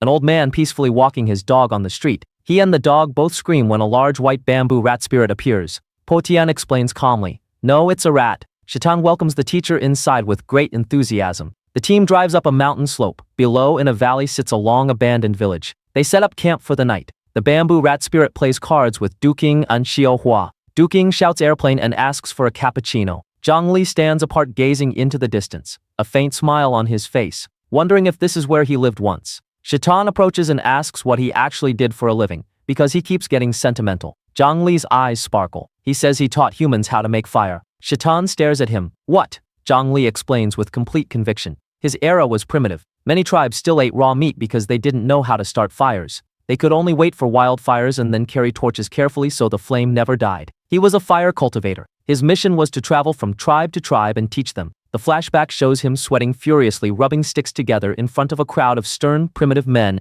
who are watching with the energy of people who have already decided they don't like this presentation.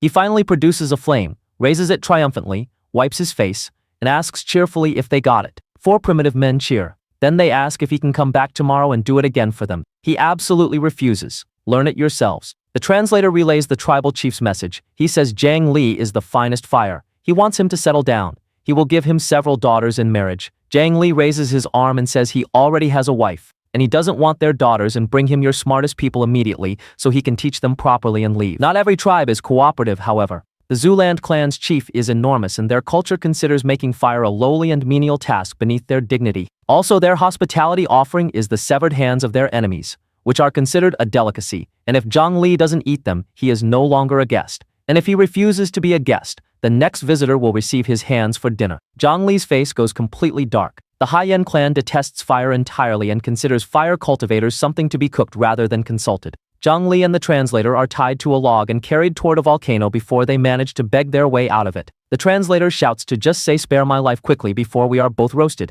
That night, Zhang Li sits quietly on the grass looking up at the stars. The translator cheerfully reminds him they have 3 more clans tomorrow. Zhang Li asks what his name is. The translator explains that his bloodline is so mixed the name is nearly impossible to pronounce. Zhang Li sighs, says never mind, tells him his translation skills are not bad, and he'll be rewarded when they return. The translator then asks the question simply, why do you bother? Let them figure it out themselves. Zhang Li goes still. He looks out into the dark. Where he has walked, fire already glows. Where he hasn't reached, it's still pitch black. Fire is a mesmerizing thing. It can cook food and provide warmth and serve as a weapon, and even people who aren't cultivators can use it. He moves the flame closer to the translator's face and says quietly that he is not just teaching fire, he is nurturing the seeds of civilization. Then he asks the translator to do him one favor. If he dies, bury him here. Build a large sturdy tomb, something that can stand for thousands of years. He wants to see the world flourish because of fire. Back in the present, Zhang Li suddenly shouts that he's just remembered who built the tomb. It's clicking into place. They rappel down into the burial chamber. Zhang Li starts recognizing everything. His bathing basin, his soup pot, his favorite tea set, all of it buried with him. He is loudly indignant about every single item. Xiaohua reaches through the chaos, finds the sealed entrance to the burial chamber opposite the statue, and swings the door open. Darkness pours out. Then the skeletons come into view, dozens of them leaning against the walls. Shitan and Xiaohua both shout at the same time. Weapons everywhere on the ground. Decoys that aren't even human scattered among genuine remains. No way to tell which is which. Zhang Li says warmly that this is just their style. His tomb was built by an uncivilized tribe that specialized in killing grave robbers.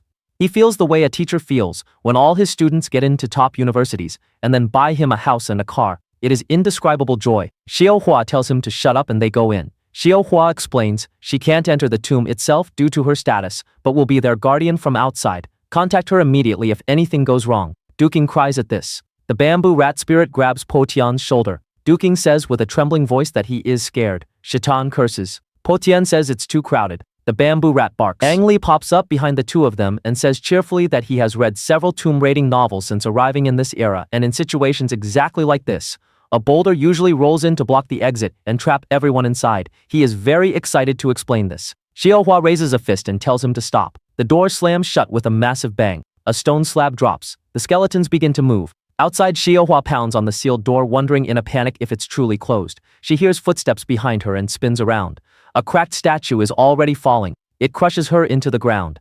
Dust and debris everywhere. A mysterious figure steps out of the settling cloud, hand outstretched, declaring coldly that no one leaves this tomb alive, including them. Inside, the skeletons are chanting in a strange tongue and advancing. Shaitan is breathing fire and dodging. Zhang Li unleashes his flames. Duking throws coins and realizes these things aren't even vengeful spirits. They're just scattered soul fragments acting as puppets.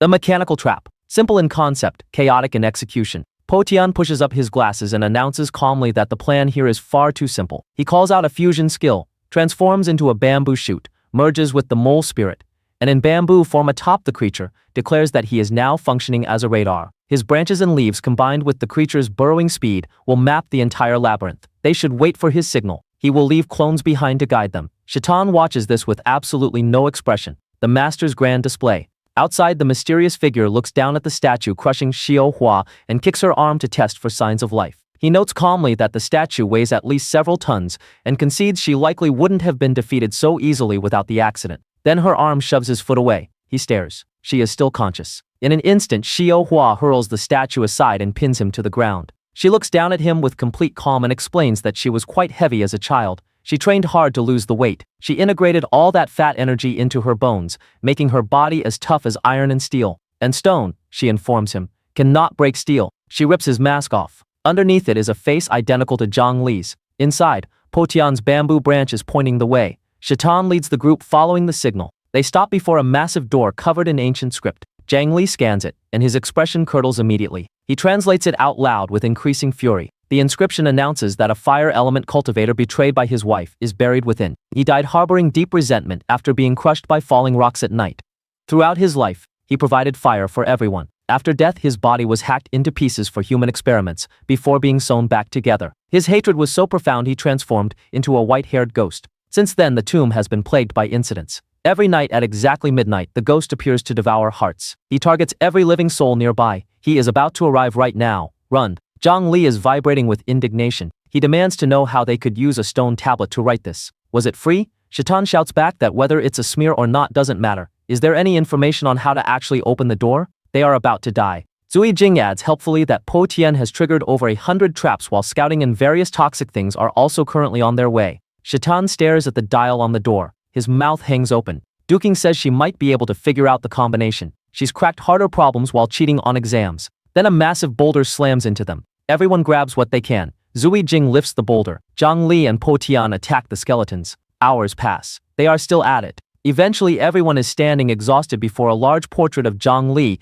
next to an incense burner, catching their breath. Po Tian surveys the area with a powerful aura, vines coiled around his shoulders, glasses on, expression resolute. He reports there are no other rooms on this floor, nothing but rocks surrounding them.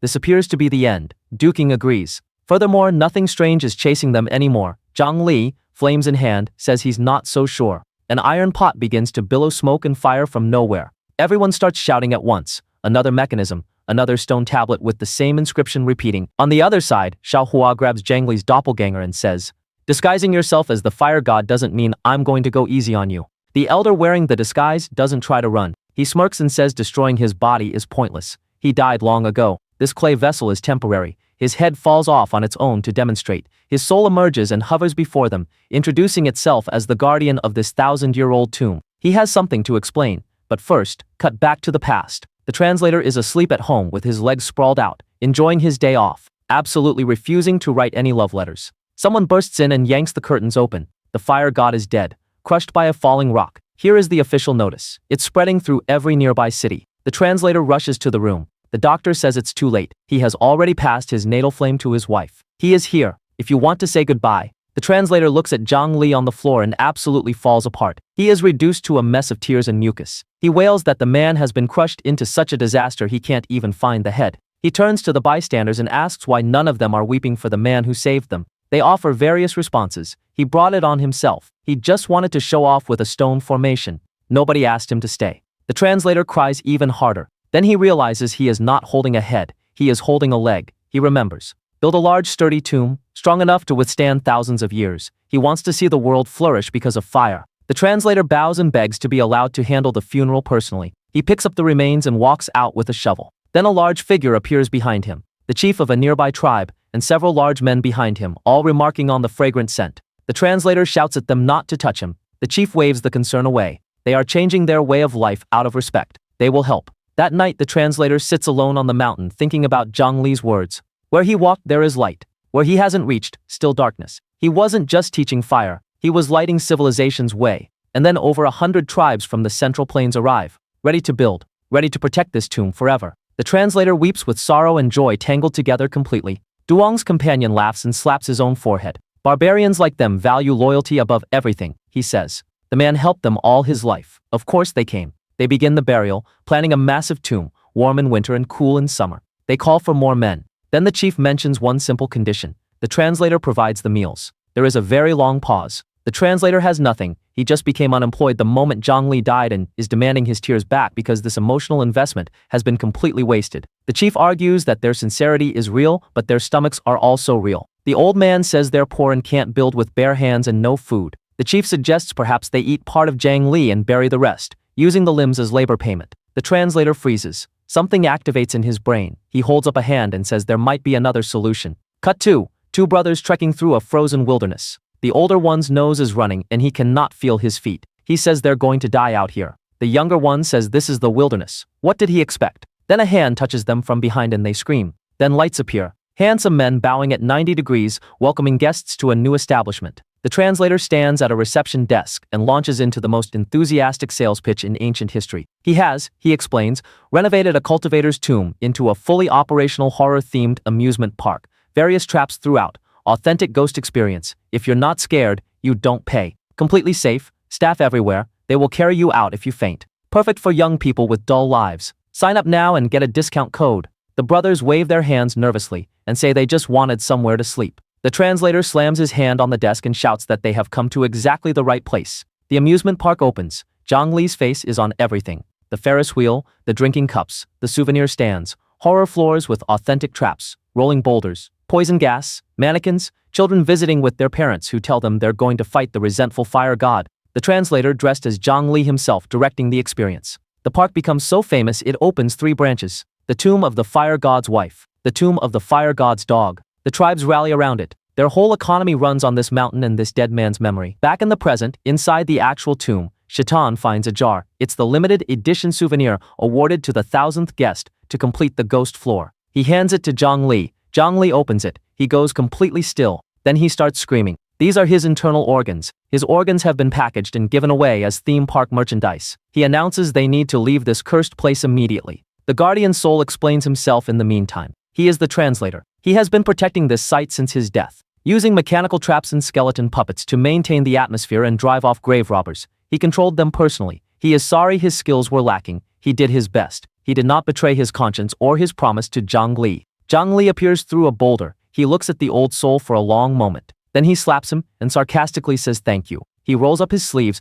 and says they need to focus on the resurrection, now. The translator slumps in grief and confusion. Xiaohua sits beside him and says gently that he was dancing on the man's grave, but that it was just a minor tantrum. His feelings are complicated. Also, his business model was genuinely impressive and she would like to propose turning the site into a proper government museum where he serves as permanent guardian. The translator perks up immediately. Zhang Li and Shitten take the jar of organs and begin the ritual. They place Zhang Li's body into a vat. The process commences. His eyes open. He sits up. He has been reborn into his own body. He stares at his hands. He can feel air. He can feel water. He can feel the glass around him. He starts punching it repeatedly because he cannot wait a single more second, declaring his love for the entire world just before he shatters his way out of the tube, and a fist flies directly into his face. The researcher stands there furious, demanding compensation for the destroyed equipment. Someone steps between them and introduces himself as Old Wang, the project manager. Zhang Li apologizes meekly, explains he was just a little overexcited. Old Wang accepts the apology and informs him with a pleasant smile that the equipment costs several million,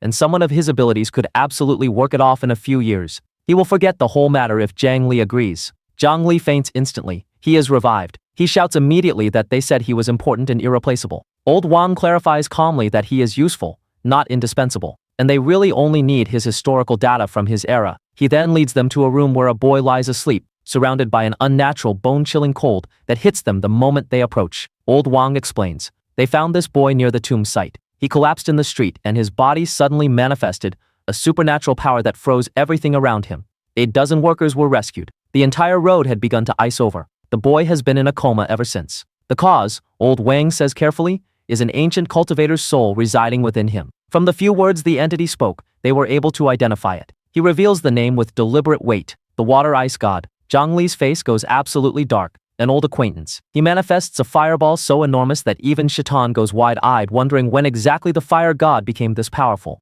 The blast wakes the boy. He opens his eyes. They are cold, focused, and immediately murderous. He shatters the iron enclosure around him and stares at Zhang Li with pure contempt. He says he never imagined Zhang Li would also resort to preserving a remnant soul to survive until now. He calls him a wretched bastard. Then he screams that he has been waiting a very long time to punish the man standing before him, because this is the home wrecker who seduced his wife. With that, the story comes to an end. I hope you liked it. Don't forget to subscribe to Senpai Respawn